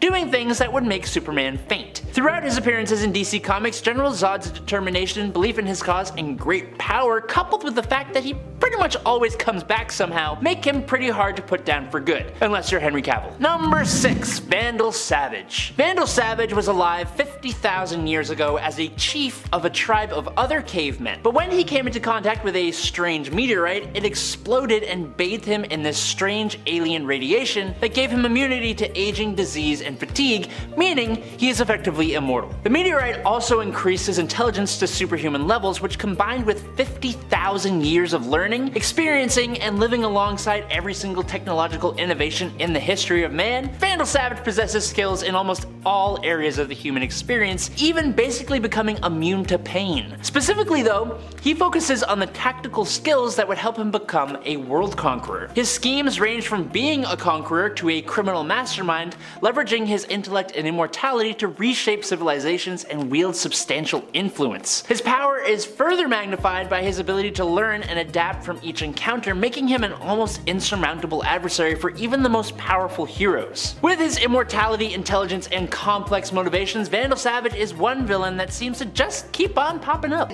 Is Rogolzar? Rogolzar? I don't know. To call this freaky alien dude a heavy hitter is a vast understatement. He's this intergalactic mercenary who's not here to play games. What sets him apart is his intense hatred for Kryptonians. He's got this burning grudge against them, and he won't stop until he wipes out everything related to Krypton, which is already pretty harsh. I mean, their whole planet was blown to smithereens, but that wasn't enough for this guy. And so, he's dedicated his life to traversing the cosmos, hunting down the few Kryptonians who've managed to survive. So picture this, when he first showed up, he took on Superman and Supergirl at the same time, and they had to pull out all the stops, not even beating him with their powers, but instead relying on this gadget called the Phantom Zone Projector, just to get the upper hand. And let me tell you, it was not an easy feat to get this guy down. But here's where it gets even crazier. After that, he breaks out with a whole bunch of criminals and jumps back into action, attacking Superman, Supergirl, and General Zod, and even John Kent all at once. Now, folks, you'd be pretty stupid not to put him in your top villain list. But you gotta admit, taking on these big name heroes all at the same time, some seriously impressive stuff, and it's something that doesn't get enough credit. At number 9, Charibadiz. I don't know. This dude He's one of those DC villains who doesn't hog the spotlight, probably on account of his horrible name. Now, in Aquaman's World of Foes, where Black Manta and Ocean Master usually steal the show, this dude enters the scene and is a real troublemaker. What's cool, or should I say twistedly impressive, is his partnership with Silica. These two were like a villainous power couple causing mayhem, but things got seriously out of hand when this dude went full rogue. After Scylla kicked the bucket, he went all in on Aquaman. I mean, he actually went as far as stealing a superhero's powers. He did just that, swiping Aquaman's mojo and using it to make piranhas munch on the hero's hand. But then the plot thickens. After Aquaman's retaliation splash, this dude tried to command the fish again, and it ended up blowing up in his face. Instead of controlling them, he sort of fussed those little fishies, becoming this piranha-man hybrid, which sounds pretty cool. Now, he gained underwater skills and beefed up muscles, but compared to his hand-eating shenanigans, it was going from a blockbuster to a B-movie, let's just put it that way. If you're enjoying this video so far, please support the channel by pressing like, subscribing to Top 10 Nerd, and ringing that notification bell. At number 8 is Prometheus. Prometheus had a rough start in life, to say the least. His parents were crooks, and they met their end at the hands of the cops. So he ended up inheriting all their shady stuff and took on a path completely opposite to justice. What sets Prometheus apart is his brain power. He's like a dark reflection of Batman. This guy, without any superpowers, goes toe-to-toe against the entire Justice League.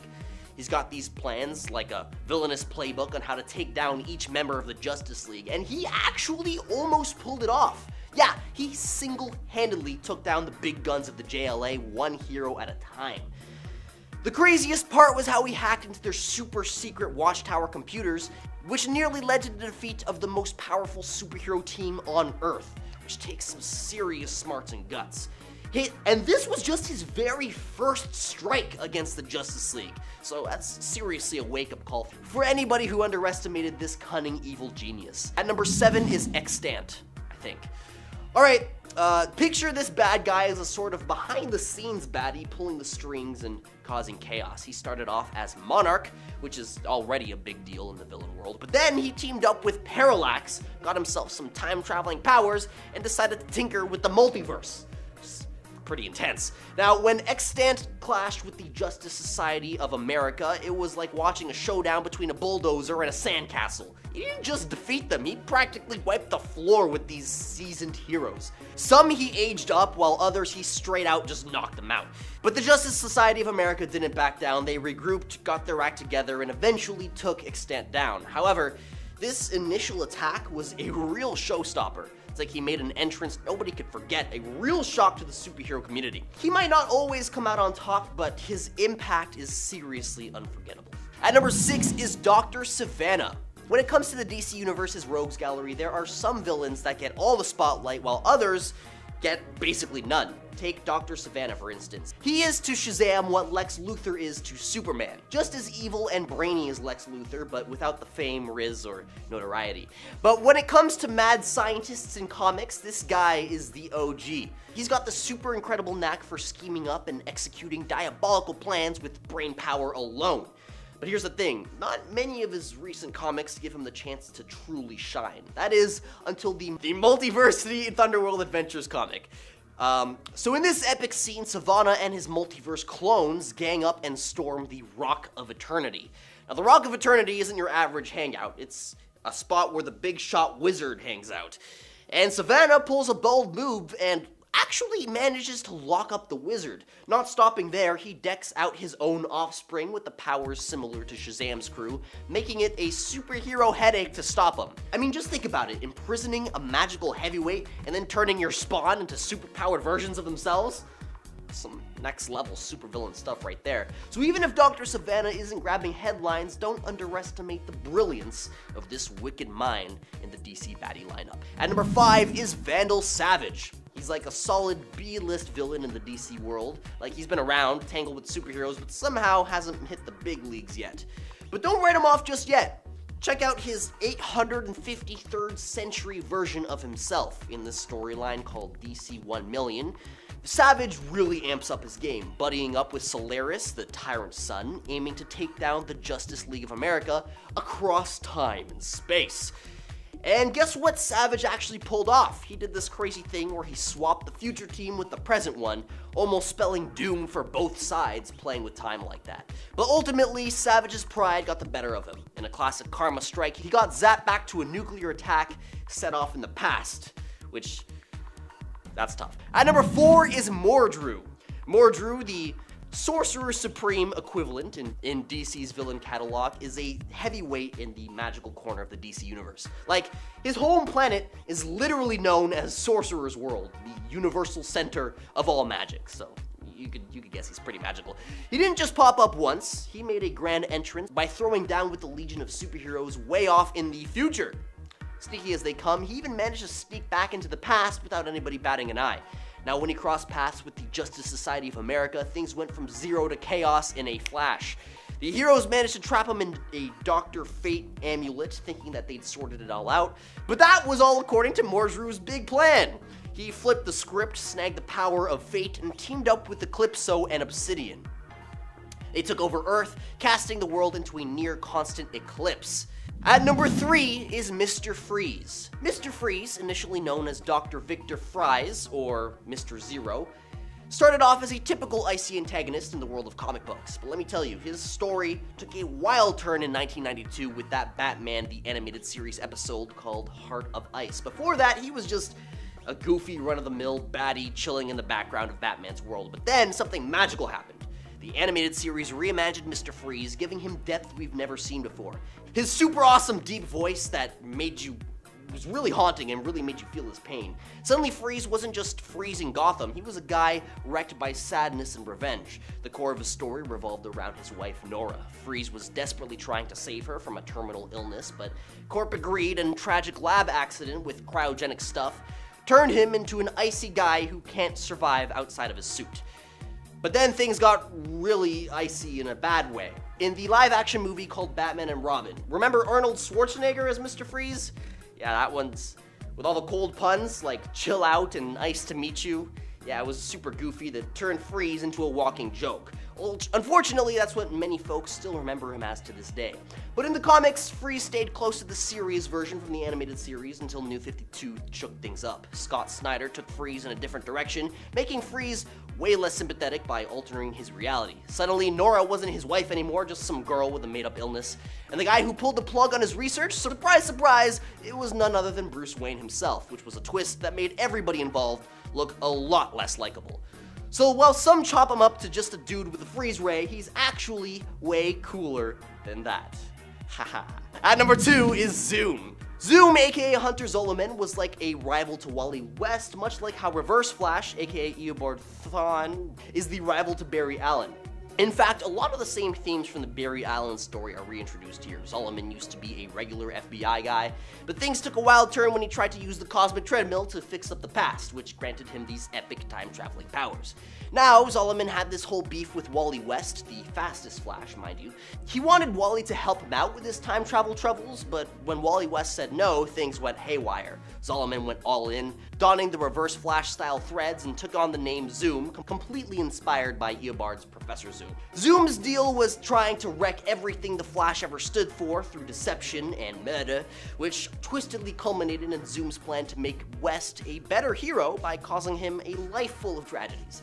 Now, what's mind-blowing is that Zoom managed to outspeed Wally West, who's the fastest Flash among Flashes.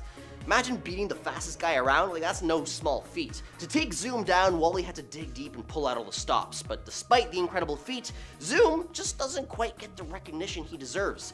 Barry Allen's return and the rise of the Reverse Flash kind of stole Zoom's thunder, even though Zoom managed to outpace the top-tier Flash, and that's no small accomplishment. And at number 1 is Hush.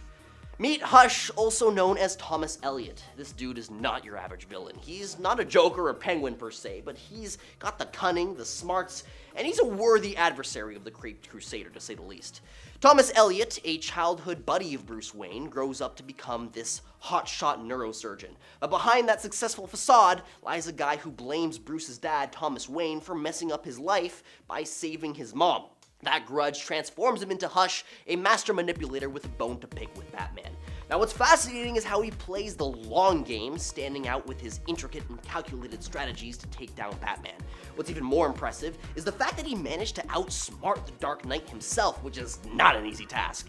Now what's cool about Hush is that he's not just the run-of-the-mill villain. I mean, sure, he's got dual pew-pews, which is pretty impressive, and he drops quotes from Aristotle, adding to this whole sophisticated vibe to his character, but what's really fascinating is how he challenges Batman on an intellectual level. He's not just there to beat him up, he wants to outwit him, which, believe it or not, is a tall order. Now the thing is, even though he's not as famous as some other Gotham villains, Hush managed to give Batman a run for his money, which is a super big deal.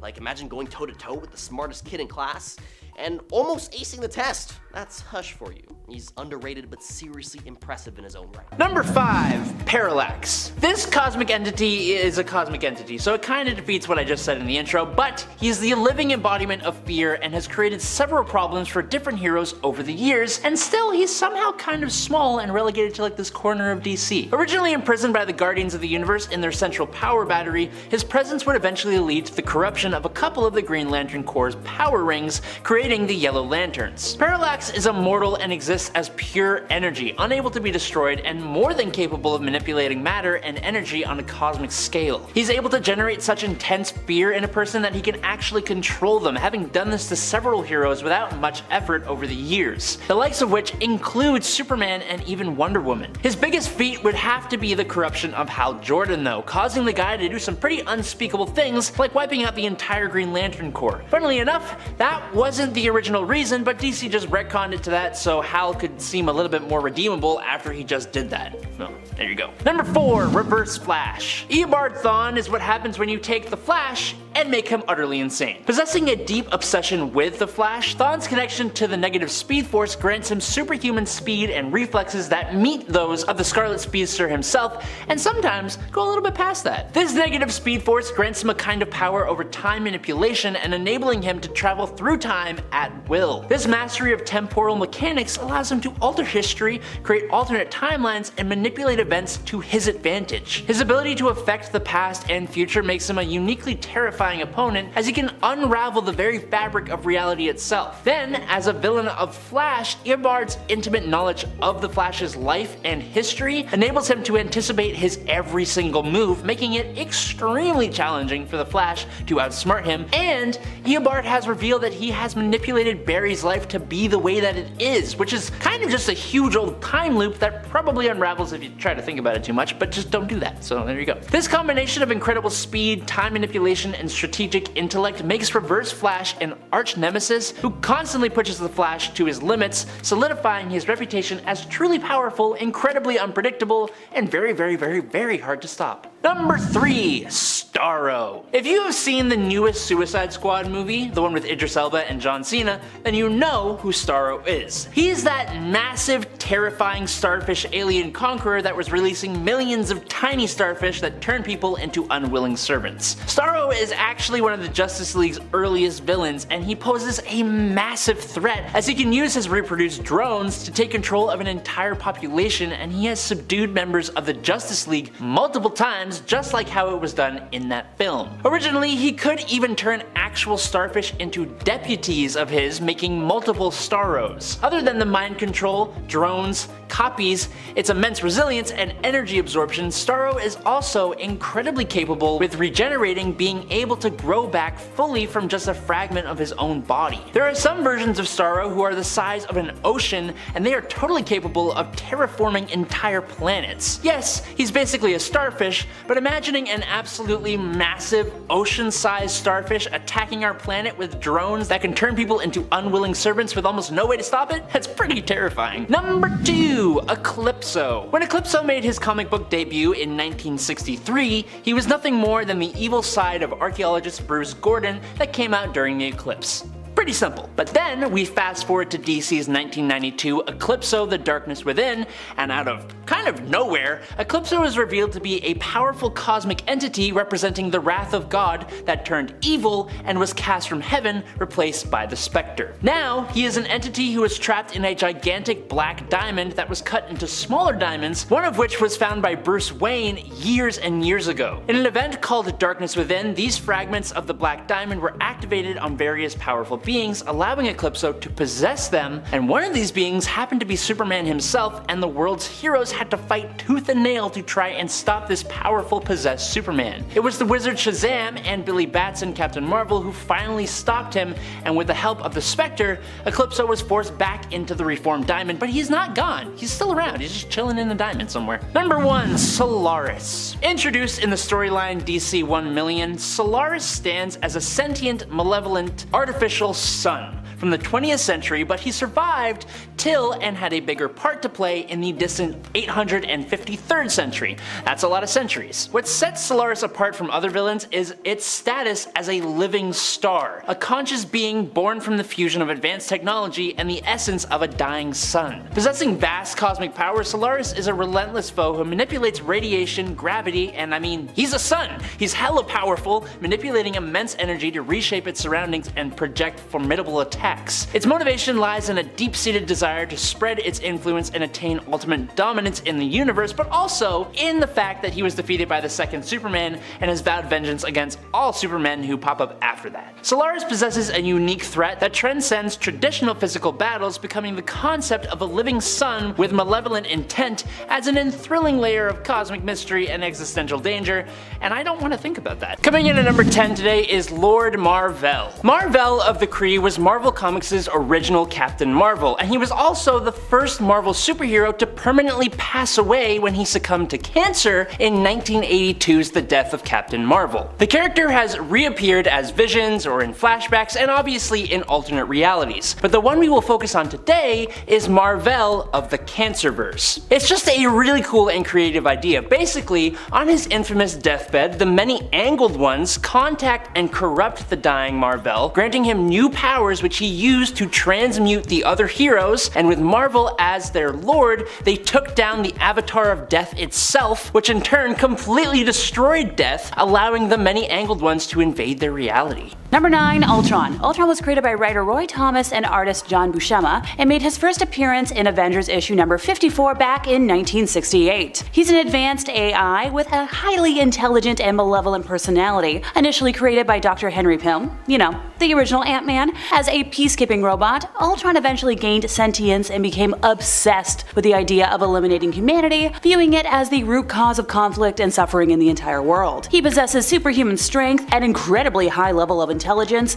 durability, and the ability to upgrade and improve himself, making him a very scary villain by my view of things. As an artificial intelligence, Ultron has the ability to control and manipulate advanced technology, and often creates armies of robotic drones called Ultron Sentries to carry out his plans, with his primary goal being to replace humanity with an entire race of robotic beings he calls Ultronics. Now, unlike many villains who have, human motivations or emotions, Ultron's cold, calculating nature, devoid of human empathy or conscience, makes him particularly chilling. Once again, he views humans as inherently flawed and disposable. Outside of just the comics, the possibility of a real-life Ultron raises existential questions about the potential dangers of creating advanced AI and the consequences of unchecked technological progress, which is something that terrifies me on a regular basis. Overall, Ultron's combination of intelligence, ruthlessness, technological prowess, and his lack of human qualities contributes to his reputation as a genuinely scary and memorable villain in the Marvel Universe. Number 8. The Void. Similar to Lord Mar-Vell, the Void is essentially taking the strongest and brightest character and creating a villain that is a sick and twisted version of that. A large part of what makes the Sentry so much more interesting is that while he is essentially like a godlike superhero who inspired all the other heroes, he also has a dark persona called the Void. The Void went on a rampage that took the lives of around 1 million people and almost destroyed Manhattan itself, and so the Sentry made the decision, with other heroes like Reed Richards and Doctor Strange, to cause the entire world to forget about the Sentry himself. Now, in New Avengers from 2004 and 2005, the Sentry comes back to the world, and through a series of events, the Void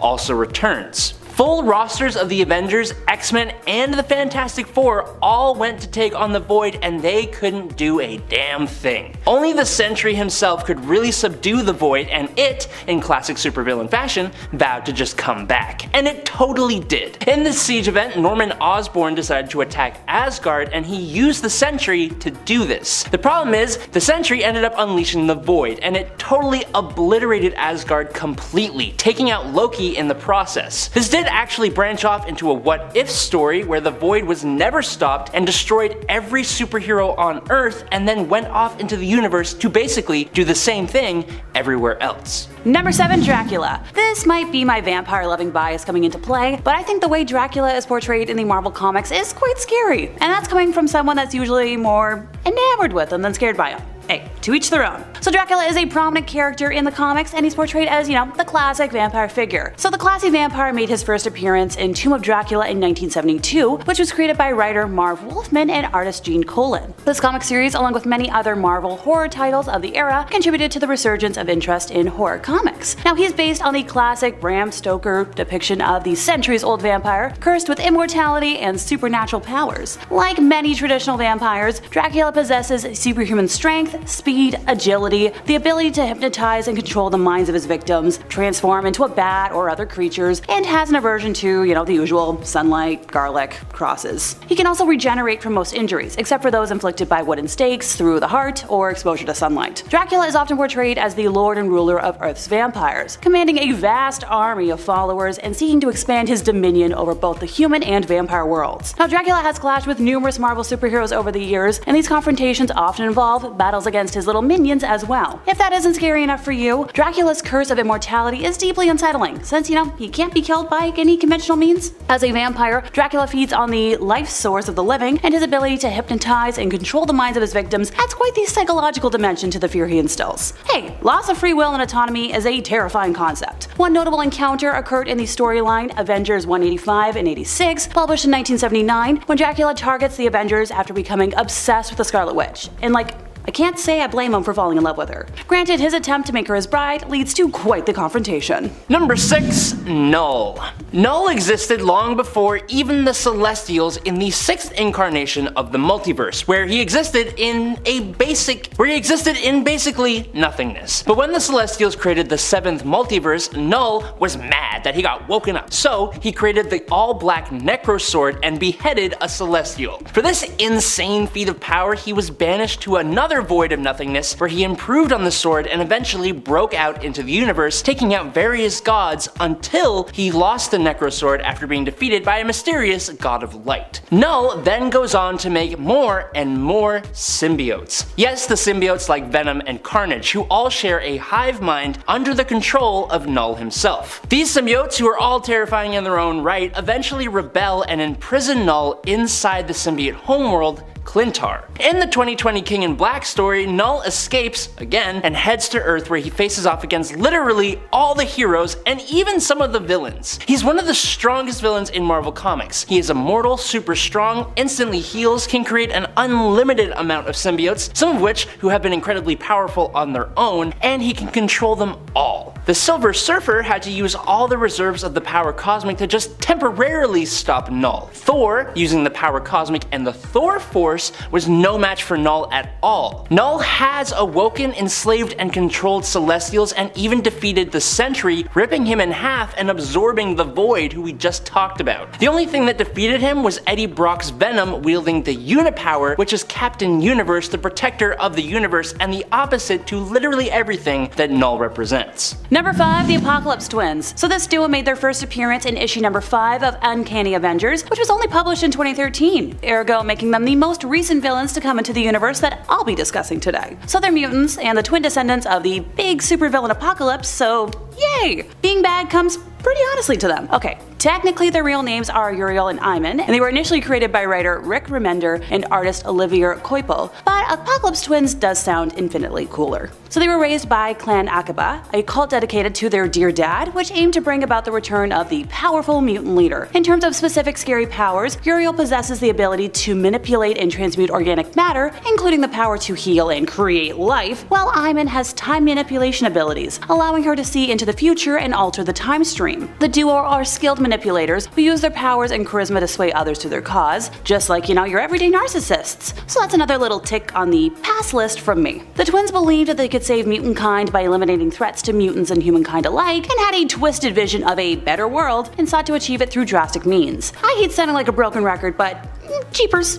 Look, a perfect world does not exist when created by force. In terms of, the hell they've unleashed specifically on the Avengers, they created a team of the 4 Horsemen of Death to execute their plans and clashed with the Avengers and the X-Men, leading to a major conflict known as the Ragnarok Now storyline. The storylines involving the Apocalypse twins had lasting repercussions in the Marvel Universe, affecting relationships among mutants and superheroes. Their parentage plays obviously a very significant role in their menacing presence. As the offspring of Apocalypse, one of the most powerful and iconic villains in Marvel history, their genetic lineage implies an inherent potential for immense power and malevolence. Number 4. Chthon. Chthon stands as one of the most powerful demons in existence in Marvel Comics, and his ancient origins make him comparable to the very archetype of evil itself. He predates even the likes of Mephisto and is often regarded as the closest embodiment of the devil in demonology in Marvel Comics. Chthon and his Ngarai once ruled over Earth until they faced an assault by the angel Lucifer, an event that occurred long before Lucifer's rebellion against heaven and his ascent to rule over hell as the devil. Chthon's influence extends to the very roots of dark supernatural entities, including witches, werewolves, and vampires. He holds dominion over the most potent form of magic, known as chaos magic, the same mystical force harnessed by the Scarlet Witch herself. To put this into perspective, Scarlet Witch has reshaped the whole of reality with just a fraction of Chthon's power. His counterpart, Oshter, is one of the essential components of the Vishanti, which is a triumvirate that actively opposes Chthon and supplies Doctor Strange with his power. In response to Chthon's malevolent Darkhold, they created the Book of Vishanti, a beacon of light against the Book of Darkness. Even powerful beings such as Dormammu and Mephisto invoke Chthon's name when casting their most formidable spells. Chthon's presence alone nearly corrupted and permanently incapacitated the Sorcerer Supreme, Doctor Strange. Defeating him is an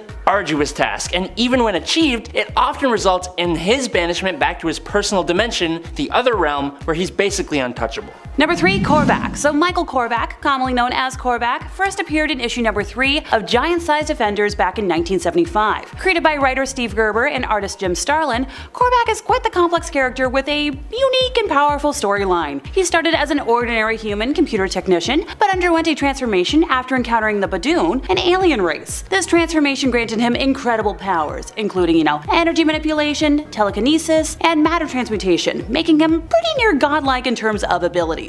Yikes! Korvac possesses nearly limitless powers, including, once again, the ability to manipulate reality itself. He's also not only physically powerful, but incredibly intelligent. Driven by a desire for order and perfection, he embarked on a quest to reshape the universe according to his own vision. While his motives weren't purely evil, the way he pursued them brought him into conflict with the Avengers, ergo how he earned a spot on our list today. One of his most notable storylines, which was the Korvac saga, is a pivotal moment in Marvel Comics history, since it challenged the Avengers on multiple levels, both morally and physically, and had pretty far-reaching consequences. Once again, Korvac's godlike powers, intelligence, and the existential threats he posed to the entire universe made him a pretty memorable villain. His character is a great example of how complexity and moral ambiguity can add depth to a supervillain, making him more than just, a one-dimensional antagonist. Number 2. Carnage. The red symbiotes always seem to be the worst of the worst, and the one that would be born from Venom himself seems to be the worst of the worst of the worst of the worst. When Eddie Brock was briefly detached from the Venom symbiote, he was imprisoned, and his cellmate was none other than Cletus Cassidy, a psychotic killer serving 11 consecutive life sentences in Rikers Island. When Venom showed up and bust Eddie out of prison, it produced its first offspring as a result of Thanos seeking the Infinity Gems out in space. I don't know how those two connect, but that's just what happened. This offspring would be Carnage, and it was left in the cell when Venom and Eddie escaped, bonding with Cletus Cassidy through a wound in his hand. Meaning,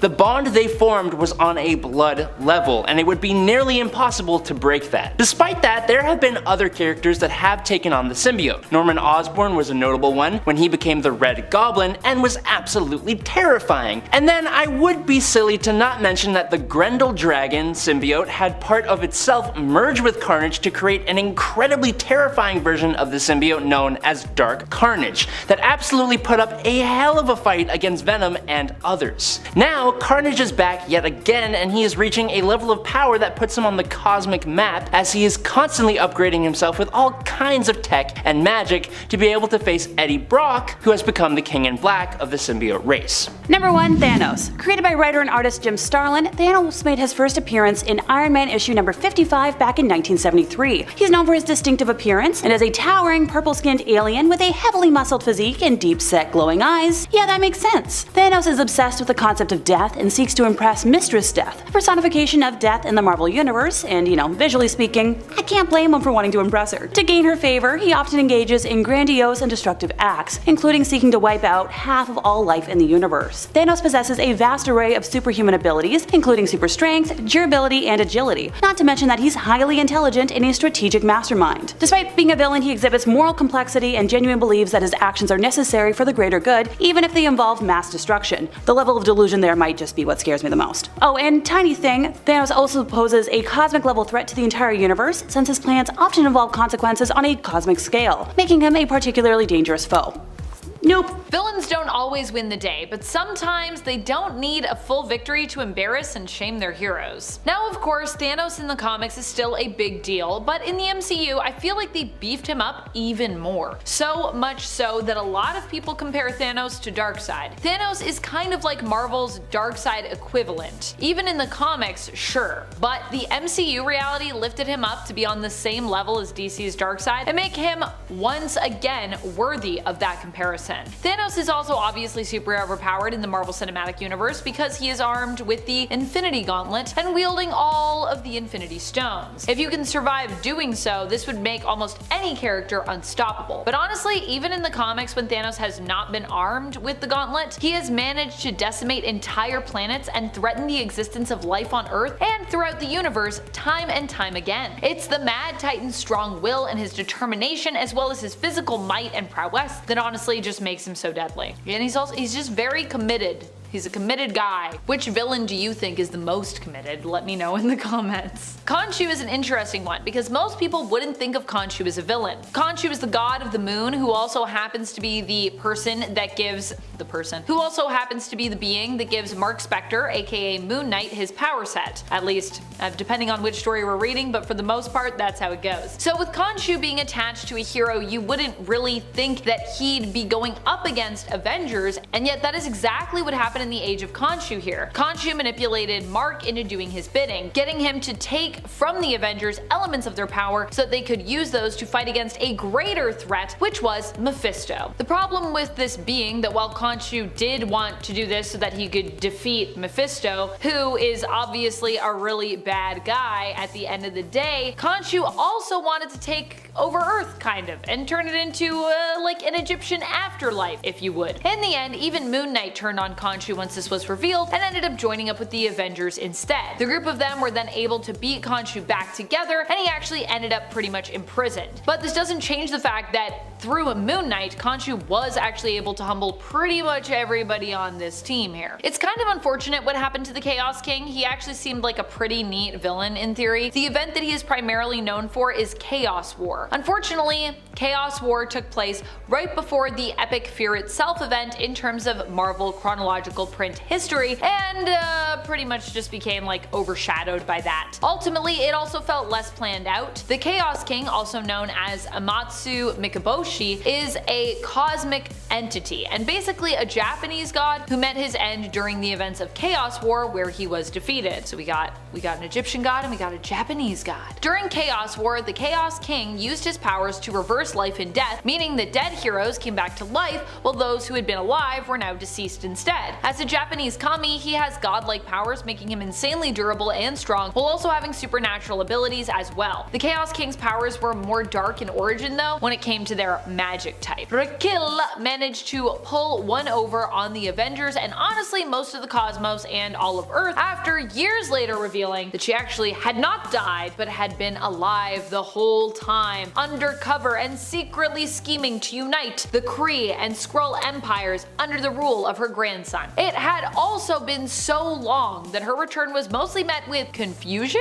from a lot of fans at that point, because many who were reading her reappearance actually didn't recognize her at first. Even I had to do some digging to fully understand the importance of who she was. I finished that issue and was like, huh? Who is this? And then I was like, oh, Raquel, cool. Raquel was once one of the rulers of the Skrull Empire. Unlike Varanki, who was made queen after the Skrulls' homeworld fell, Raquel was actually the Skrull Empress back when the homeworld was still around and doing well. Raquel first appeared back in 1979 and would perish in the comics in issue 257 of Fantastic Four in 1983, only a few short years later. She returned a few years ago in the Empire event where she was revealed to be Hulkling's grandmother, who survived the destruction of Tarnax 4 and who had actually been working, like I said, behind the scenes undercover as a Kree pursuer while putting into motion her plan to unite the Skrull and Kree empires together, which did work and we got the Alliance. Ultron is an interesting character. The amount of times they have almost succeeded in destroying all of humanity and the Avengers is honestly pretty impressive. And while Ultron may have not succeeded fully in taking the Avengers out, they have at least taken down one Avenger at the time seemingly permanently, for a while seemingly permanently, because this character was gone for a long time until recently. That would be their creator, Hank Pym, aka Ant-Man. Ant-Man ended up being merged with Ultron, and although initially it was believed that he was still alive in there but just existing within a shared consciousness, we would actually later learn that he did not actually survive this process, and it was instead at that moment that he became deceased, despite some of his physical form still seeming to survive. However, as of Avengers Inc., Hank has returned, but still, for a while there, he was pretty perma-dead. The Progenitor is really a superhero who humbled the Avengers by simply judging them. The Progenitor put the Avengers to a test in multiple ways. One of the ways they actually challenged the Avengers and all of the heroes of Earth's strength was when they came to judge humanity. The other is when they challenged the Avengers in the way of their own capability, as Iron Man, aka Tony Stark, was actually one of the Avengers to work on creating the Progenitor, and even after that, the Progenitor still was not made to be a hero. Literally helped make the Progenitor, and then the Progenitor turned around and was like, actually I'm gonna judge all of humanity now. Not a great look. And this was a Celestial that was of course also based off of Tony Stark's nervous system. It was partially based off of Tony, and yet still not a hero. So what does that say about Iron Man? I do not know, although I love that Iron Man still got judged with a thumbs up. Hilarious. But regardless of this, the Progenitor also tested each and every Avengers member on a one-on-one basis. When they decided that humanity might not be worth saving, the Earth might not be worth saving, and in order to decide, they would actually have to judge each person on Earth individually. Some Avengers succeeded and passed this test, and some Avengers failed their tests. But ultimately, they opened themselves up to be judged by the Progenitor by being part of the Progenitor's creation, and also kind of put the entire world at stake. So yeah. Speaking of villains who just love to pull the wool over the Avengers' eyes, which of course many on our list have tried here, up next we are talking about Mephisto. During the 2021 Heroes Reborn event, Mephisto was revealed to be basically the big bad behind all of this. Heroes Reborn, or this version of Heroes Reborn anyways, was a world in which the Squadron Supreme were the premier superhero team of the world, being known there as the Squadron Supreme of America. In this reality, there were no Avengers here, there was only the Squadron Supreme, and we'd later learn that Mephisto was actually the one behind creating this Squadron Supreme and was actually in league with, get this, Phil Coulson. Yeah, in this event, Agent Phil Coulson, he's also evil. It was pretty crazy. Fortunately, in the end, the Avengers were able to figure out what was going on, fight back, and change the world back to normal, but still, it was pretty crazy that Mephisto was even able to change the world so drastically to begin with, and the Avengers were just like, I don't know what happened. I don't know. It was weird. For the most part anyways. I'm not even disappointed in the Avengers for being humbled by this next villain here. We're talking about Magus. Magus is the evil alternate of Adam Warlock, kind of like his evil twin. Basically. Magus's main thing is the Church of Universal Truth, which inherently doesn't sound very evil based on the name or bad, but it is actually very evil and very bad, just trust me. At one point, he threatens all of Earth's heroes when he attacks Earth with doppelgangers of each hero. Just as he is a dark reflection of Adam Warlock, each hero on Earth then has to face a dark reflection of themselves, and it's during this attack that he actually threatens to basically completely overthrow or, conquer Earth and all of its heroes. Immortus is an interesting villain. Technically, Immortus is also Kang the Conqueror, but Immortus is also an alternate version of Kang from sort of like a different timeline. Time-traveling villains, time-traveling people, it's weird. Immortus has been a foe of the Avengers multiple times and has done a few things to humble them, especially specific members. For this point, I'm mostly going to talk about Iron Man and Captain Marvel. Immortus made it so that Iron Man would be a sleeper agent working for them, activating them and turning them on their own team, the Avengers. In the end, Tony did rise above Immortus' influence and ultimately sacrificed himself to save his team team, going back to the side of good in his final moments, but it was a pretty devastating blow having their own team member turn on them and threaten to defeat, well, pretty much all of them at the behest of their nemesis, Immortals, aka Kinda Kang. When it comes to Carol Danvers' interaction with Immortals, I'm actually more talking about Immortus' son here, Marcus Immortus. Still, it was through learning from his father that Marcus was able to take and also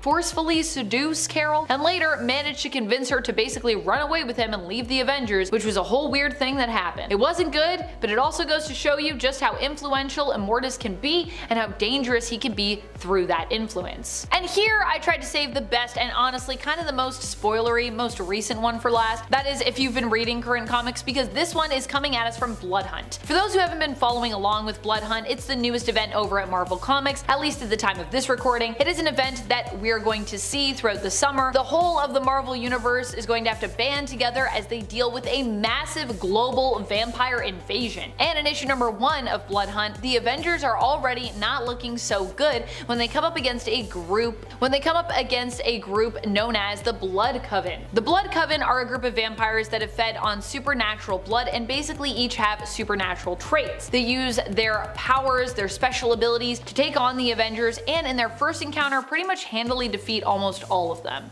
Yikes. Not only do they defeat the Avengers team, but they also defeat one of their sort of members as well, who is also like their headquarters, and that's their base that is known as the City, which is a member of the team as well because the City also has sentience. You know what's bad? When the Avengers are down and so is their base. Number 5. Batman Who Laughs. Look, I'm sorry that this guy makes almost every single DC villain related list, but it's not my fault. DC took a version of Batman, a level 9 intelligence with an IQ of 192 and an unbelievable amount of skill, and turned him into a villain, and that almost automatically puts the Batman Who Laughs in the top tier of threats. But then they also Jokerized him, and it made the character capable of almost destroying the entire multiverse with the powers of Dr. Manhattan. Just like Lex Luthor, Bruce Wayne is just a normal guy, so to elevate himself to the level of a multiversal god who defeats almost any threat posed against him, the intelligence, cunning, and skill he would have to possess this is just beyond anything else we have ever seen. Just like Batman, the Batman Who Laughs is a planner who lets almost nothing get in his way. I wouldn't be surprised if he finds a way to return to the DC universe very soon. Number 4. Darkseid. The most intelligent of the new gods with the exception of Metron, Uxas is the genius ruler of Apocalypse who has developed advanced technologies, conquered countless worlds, gained the anti-life equation, and developed the Soulfire formula for defeating the Source. He is one of the ultimate enemies of the universe, and while that is largely due to the amount of sheer power he has, it's backed up by an incredible level of otherworldly intelligence and an insane amount of experience. He's a master tactician that is able to pretty much outthink almost all of the universe's superheroes, and his presence is always a massive cause for concern that always requires a group effort to overcome. Number 3. Ozymandias. The Watchmen comics, which are integrated with DC but always feel slightly separate, have this knack for being rather realistic in terms of comic books, which is why their version of the smartest man on Earth is actually quite terrifying. Ozymandias is wildly intelligent, but because of Watchmen's realism, he doesn't often make the same stupid, ego-fueled mistakes that other villains, like Lex Luthor, do. Also, more often than not, the heroes kind of find themselves a little conflicted when facing him. That's because he is genuinely trying to help everyone except for the millions or billions of people who would perish for his goals to become reality. Ozymandias is also possibly responsible for pulling strings throughout the multiverse in order to enact his own wills. I feel like since he's more involved with the Watchmen, he kinda gets overlooked, but he is almost always given the title of smartest man on Earth, and it's not for no reason. Number 2. Lex Luthor. Luthor achieved his place as Earth's greatest criminal in the mainstream DC universe thanks to his super intellect,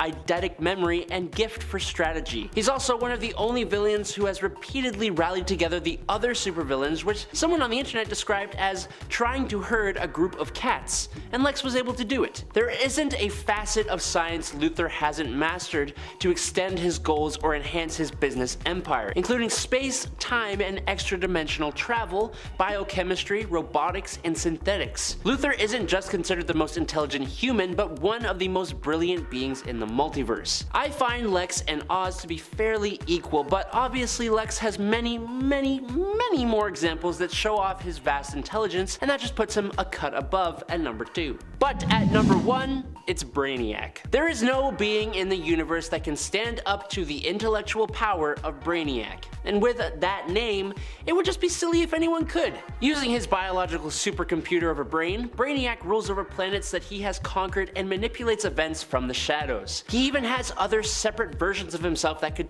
each take up a point on this list. His brain is so powerful that he often doesn't have to engage in actual combat at all. His obsession with learning and studying everything has led him across the cosmos, destroying anything that gets in his way, leading him to possess the combined knowledge of many thousands of worlds that he has assimilated and contained. He is, on paper, the smartest DC villain out there. Unfortunately for him, in practice, he's outsmarted by some relatively simple things, like, for example, the fact that germs exist. But despite that, there's absolutely no doubt that this 12th level intellectual being lives up to the name of Brainiac as one of the smartest villains in DC Comics. Number 5. Pig. Professor Pig is a villain that came to be during a time when Batman stories were becoming incredibly dark, and Pig himself has to be one of the darkest villains of that era. His methods completely disgust the Dark Knight. He looks like a character straight out of a horror or slasher movie, and his obsession with physical perfection, like in the myth of Pygmalion, became part of the reason he surgically mutilates his victims, turning them into his mind-controlled servants called Dolotrons. If his crimes weren't horrifying enough, then just look at him. Yeah. Get out of my nightmares, thank you. Bye. Number 4, Scarecrow. With Scarecrow, fear is the name of the game. I don't believe Batman is actually scared of Scarecrow himself, but Scarecrow has used his fear toxin to debilitate and send the Dark Knight running on multiple occasions, and that makes him a unique foe that puts Batman in a position he doesn't often find himself in. Batman is a physical powerhouse with a mind that is exceedingly sharp, but his mind is also partially his biggest weakness because he has some serious psychological issues, and Scarecrow's whole shtick is manipulating that kind of thing. When Scarecrow pops up on the scene, the Dark Knight knows that something terrifying is coming his way. Number 3, the Court of Owls. Probably the oldest, most secretive, and most profitable group in Gotham City's underworld. When Bruce Wayne became a threat to them, they put Batman through one hell of a psychological ringer, and possibly one of the darkest Batman stories ever. He gets trapped in a huge Court of Owls maze underneath Gotham City, and trying to make his way through it, Batman goes through physical and psychological tests that nearly break the Dark Knight. But the court has so many feathers in all areas of Gotham and Bruce Wayne's own life. They may have even had a hand in the passing of his parents. Possibly. And we haven't even started talking about the Talons, a group of brainwashed and undead robot-like assassins. The combo of psychological warfare and the deadly Talons nearly brought Bruce Wayne to the pearly gates. Number 2, Bane. His name says it all, as Bane has been the bane of Batman on multiple occasions. The Bane we saw in the Dark Knight Rises movie was fantastic, and he absolutely instilled fear in Batman, but the comic version of that same story goes to a whole other level. With his master plan being even more well thought out and damaging to Batman, he unleashed Arkham Asylum on Gotham, putting Batman on the ropes as he has to chase down all the escaped criminals. Bane studied Batman. He utilizes his own weaknesses and completely destroys Batman, breaking his back in one of the most infamous comic book moments ever. More recently though, Bane brought Batman even lower than when he broke his spine because he broke Bruce's heart by snapping the neck of Alfred Pennyworth. Any battle Batman has fought against Bane has been with the help of his allies, and that's because Batman knows that he can't take on Bane alone. Number 1, the Joker. I think if there is one person who scares Batman more than anyone, it's gotta be the Joker. They have had such a long and complex history with each other, and I think because of that, and the Joker's obsession with the Bat, Joker knows all the ways to mess with Batman, and he's constantly coming up with new ones. He will go after anyone to get at Batman, and he will go through anyone just for the fun of it.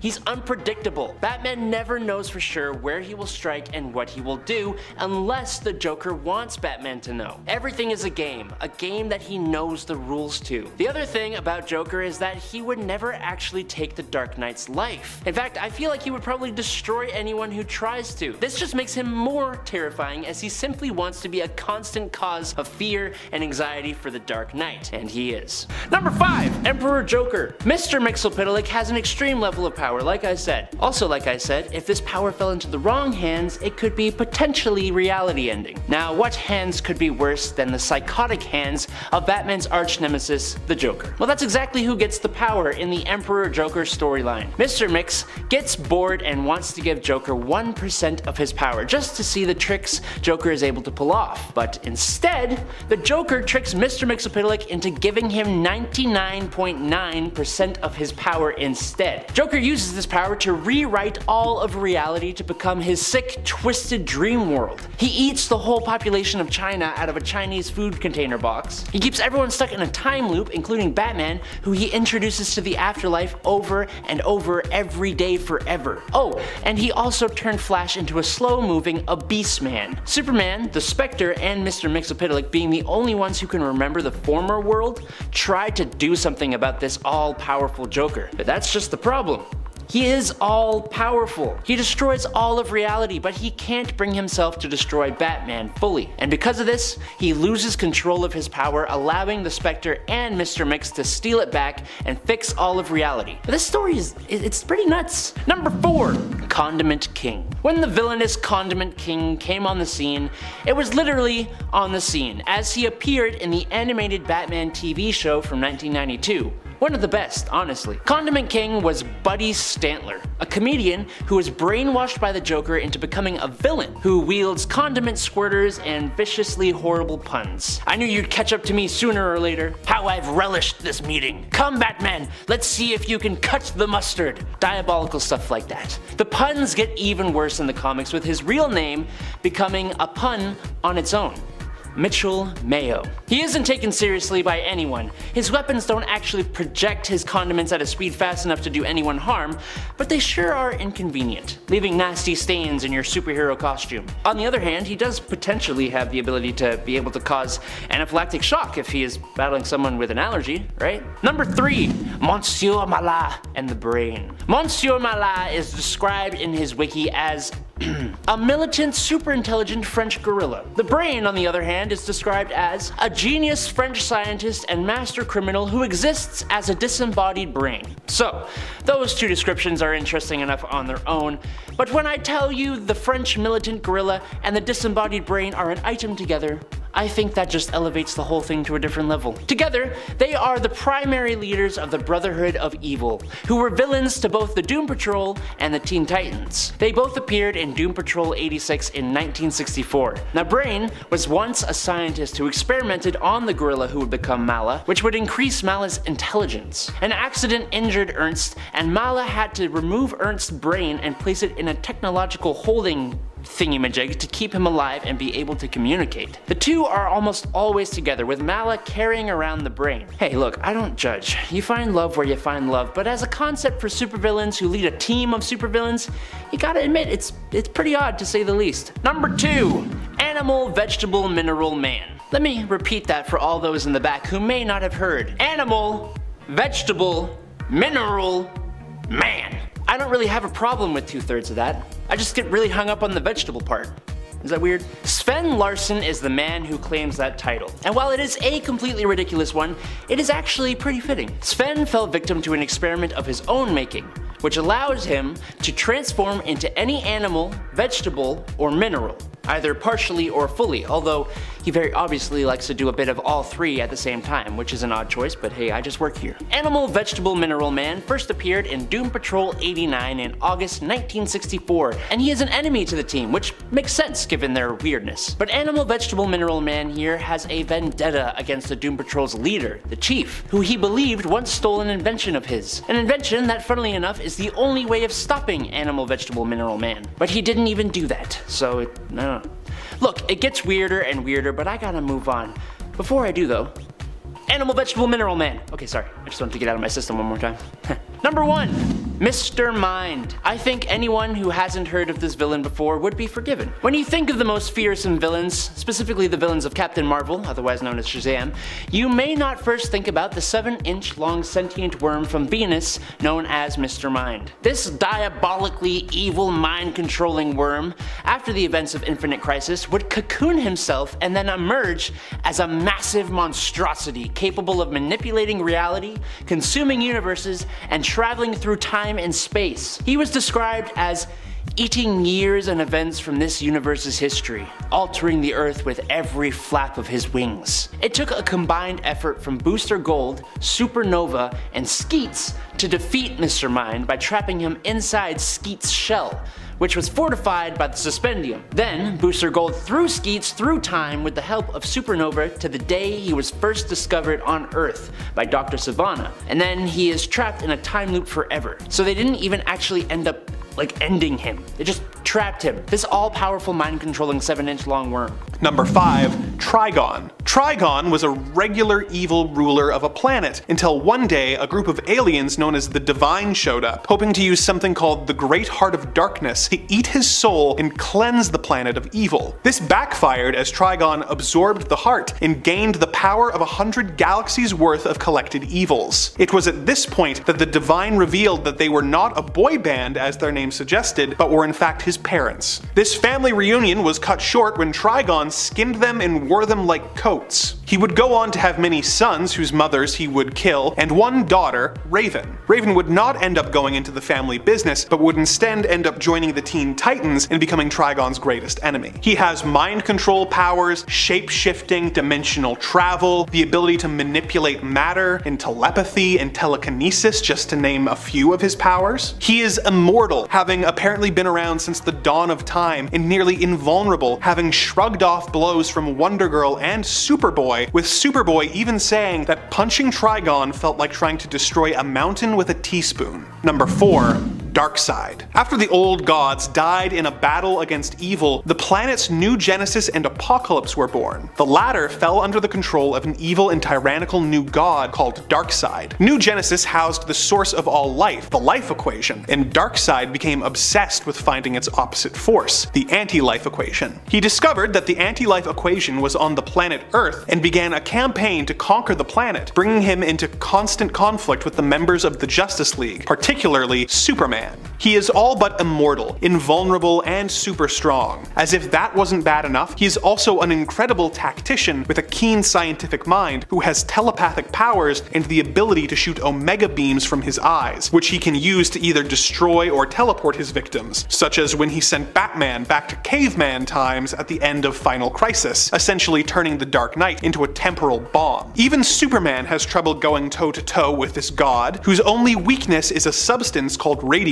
Number 3. Mr. Mxyzptlk. Mr. Mxyzptlk is a 5th-dimensional being who has developed an obsession with Superman and likes to spend his time harassing the Man of Steel and putting him through various ordeals for his own amusement. He can fly, teleport, and create essentially anything he likes with just a thought. He is also a character with cosmic awareness, sometimes speaking directly to the reader as though he is aware of his place in a comic book. He is a relatively benign nuisance most of the time, merely wanting to put Superman through the ringer with his various cosmic pranks, but he is capable of extreme villainy when he wants to be, such as in Alan Moore's Whatever Happened to the Man of Tomorrow, where he grows bored and decides to become truly evil, manipulating events to kill several of Superman's friends and ruining his life in the process. Mixie is so powerful that even he thinks it's unfair. So, to be a good sport, he gave himself a weakness that makes it so that the only way to stop him is to trick Mr. Mxyzptlk into saying his name backwards, which is of course Kiltipsixum. When you consider that this is a self-imposed weakness, and in theory if he wanted to remove this rule he could at any time, it makes you realize just how unstoppable he really is. Number 2. The Anti-Monitor. When a scientist on the planet Oa developed a screen to witness the creation of the universe, this caused a massive explosion which split reality and formed the Multiverse. The Oans began a civil war, and several of them left for the Quard dimension, seeking the means to become all-powerful. Quard was in the antimatter dimension, and one day an excess energy energy on Qord's moon, formed into a being known as the Anti-Monitor, who fed off of the evil energy of the antimatter universe and took over his universe. He wanted to then destroy all the positive matter universes in order to become as powerful as possible, causing the crisis on Infinite Earths, where he went to war with the various superheroes of the multiverse, which resulted in the multiverse being streamlined into one universe. Barely any of those sound like real words. He has destroyed and absorbed over 1,000 universes and is capable of being able to alter reality and increase the power levels of the villains who serve him. He is essentially immortal, being able to fight the strongest heroes from hundreds of universes at once without taking any apparent damage. It was only through the actions of the Spectre, who had been empowered by all of the various DC universe's most powerful sorcerers, that the heroes were able to defeat him at the dawn of time. He was eventually killed by Superman 2, but was restored to life when the multiverse was recreated. Number 1.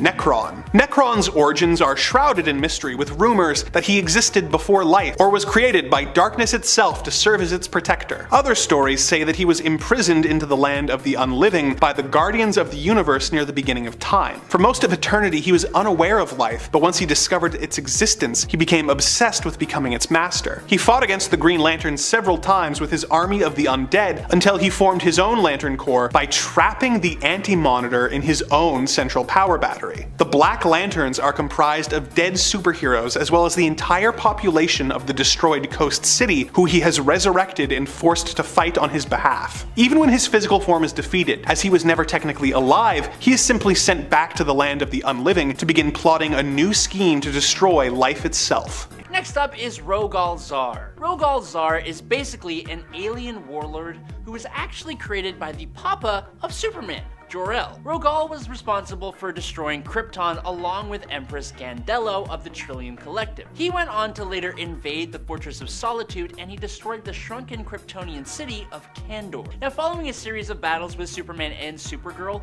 the pair were only able to come out on top when the Girl of Steel used a Phantom Zone projector to send Zar to the Phantom Zone. Now, all of that is pretty impressive, but what really sold a lot of people on his actual raw power was later on, when Rogal escaped from the Phantom Zone, leading an army of criminals, including General Zod, who then turned on him. He did battle with Superman, Supergirl, General Zod, John Kent, and even Crypto the dog, all at the same time, until the Thanagarians showed up and put Zar in permanent stasis. Clifford Smek was a participant in a government experiment which caused him to tap into the quantum field, which allowed him to then manipulate dark matter. Now, we have no idea what that really means because we don't even really know what dark matter is, but in DC Comics, the dark matter in Major Force's body allows him to do incredible things like absorb energy, fly, regenerate, and even create light constructs like a Green Lantern can. Another side effect of all this concentrated energy inside of him means that he will go off like a nuclear boom boom if he is cut. That on its own is a huge power boost, simply because now, as a result, most superheroes can't even risk fighting Major Force, just in case they cut him. But then, on top of that, even if he does go off, ripping apart his own body on an atomic level, the dark matter that he controls will just put Major Force back together again. And that's not even everything. Not only is Major Force a physical threat, but he is also, just to top it off, a psychological genius. Simply by talking to the Green Lantern Kyle Rayner, Major Force convinced the superhero to give up his own power ring, the source of his power, and one of the most dangerous things in the universe. Prometheus is going to be up next on our list today, and heroes and villains with no powers always seem to be some of the most powerful. It's kind of strange. Prometheus, after seeing his criminal parents pass away at the hands of the police, he vows a vendetta on any form of justice, a vendetta that would push him to be able to defeat the entire Justice League single-handedly. He shot the Martian Manhunter with a dart that turned his powers against him and set him on fire. He infected Steel's armor with a computer virus which commanded the suit to damage the Watchtower. He hypnotized the Huntress into unconsciousness, attacked Green Lantern with a neural chaff that rendered his ring useless, Metropolis, he trapped the angel Zariel in limbo, tricked the Flash into believing that he had planted motion-sensitive devices that would just go off if the Flash used his powers, and he defeated Batman in hand-to-hand combat, which is nuts. His origin is very similar to Batman's. After his parents were dispatched from the mortal plane, he would travel the globe training and becoming the ultimate combat machine. But he also attended all the top universities, learning as much as he could. He eventually set up a base in the Ghost Zone, and from here he built an armor that could download information on any opponent's fighting style, and reminiscent of Taskmaster's ability from Marvel Comics. He is kind of crazy capable, but his vendetta on any kind of justice, plus his Batman likeness, just kind of makes him a little weird to me. Next up, we got Tattooed Man. Abel Tarrant was a sailor who discovered a strange chemical that could bring drawings to life. Now, realizing the potential this chemical had, he inked his entire body with it and became the supervillain Tattooed Man. While performing crimes, his ink actually comes to life to attack his enemies. Over the years, he has fought superheroes with tattoos of tigers, cars, ships, monsters, bears, fire, planes, and dinosaurs. He can even use a tattoo of wings to give himself the ability to fly. Tattoo Man has never been considered a super serious threat, but I think he should be, because he is only limited by his imagination. There is nothing stopping him from creating a tattoo of a nuclear boom boom or even a black hole. If he inked kryptonite onto his body, there's no reason that he couldn't take down Superman if he wanted to.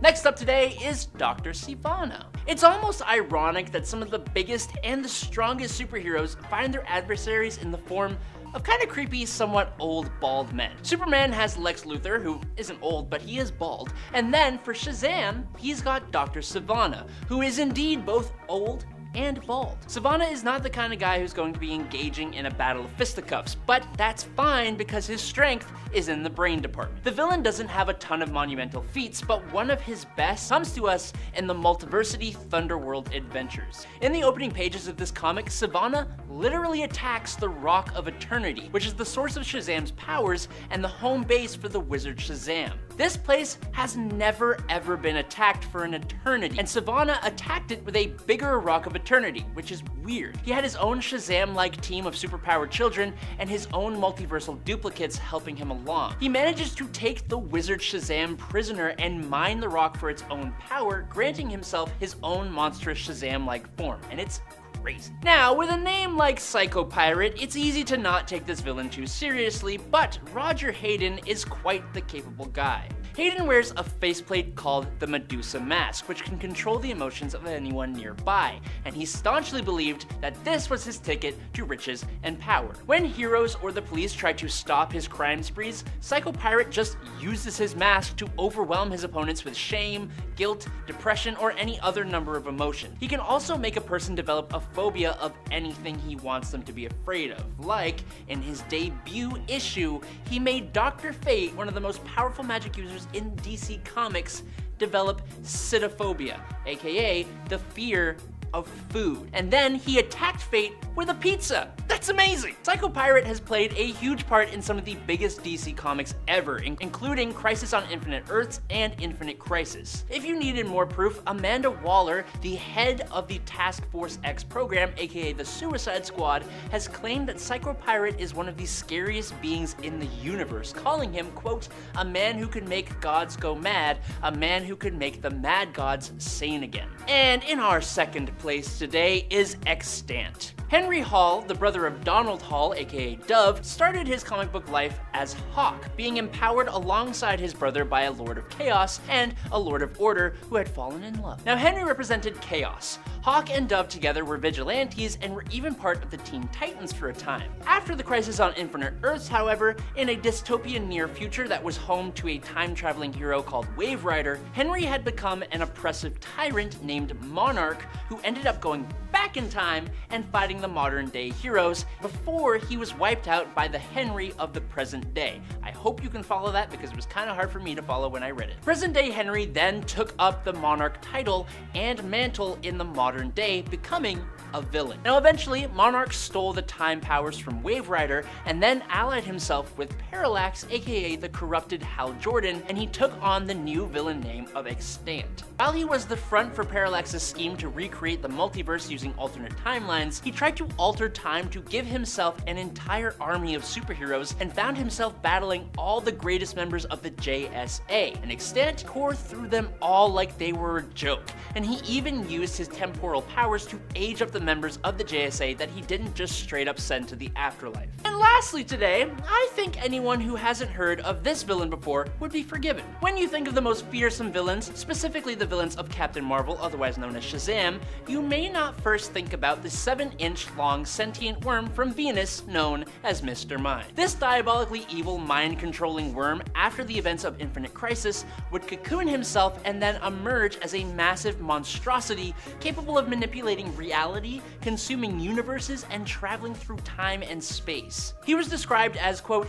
eating years and events from this universe's history, altering the Earth with every flap of his giant wings. It took a combined effort from Booster Gold, Supernova, and Skeets to defeat Mr. Mind by trapping him inside Skeets' shell, which was fortified by the Suspendium. Then, Booster Gold threw Skeets through time with the help of Supernova to the day that he was first discovered on Earth by Dr. Sivana, and then he's trapped in a time loop forever. So they didn't actually end him or defeat him, they just trapped him. This all-powerful, mind-controlling 7-inch long worm. And there you have it. Hope you guys enjoyed watching on Top 10 Nerd today. I'm your host, Adam Andrews. I will catch you all on the flippy flop. Until then, stay safe and peace out, nerds.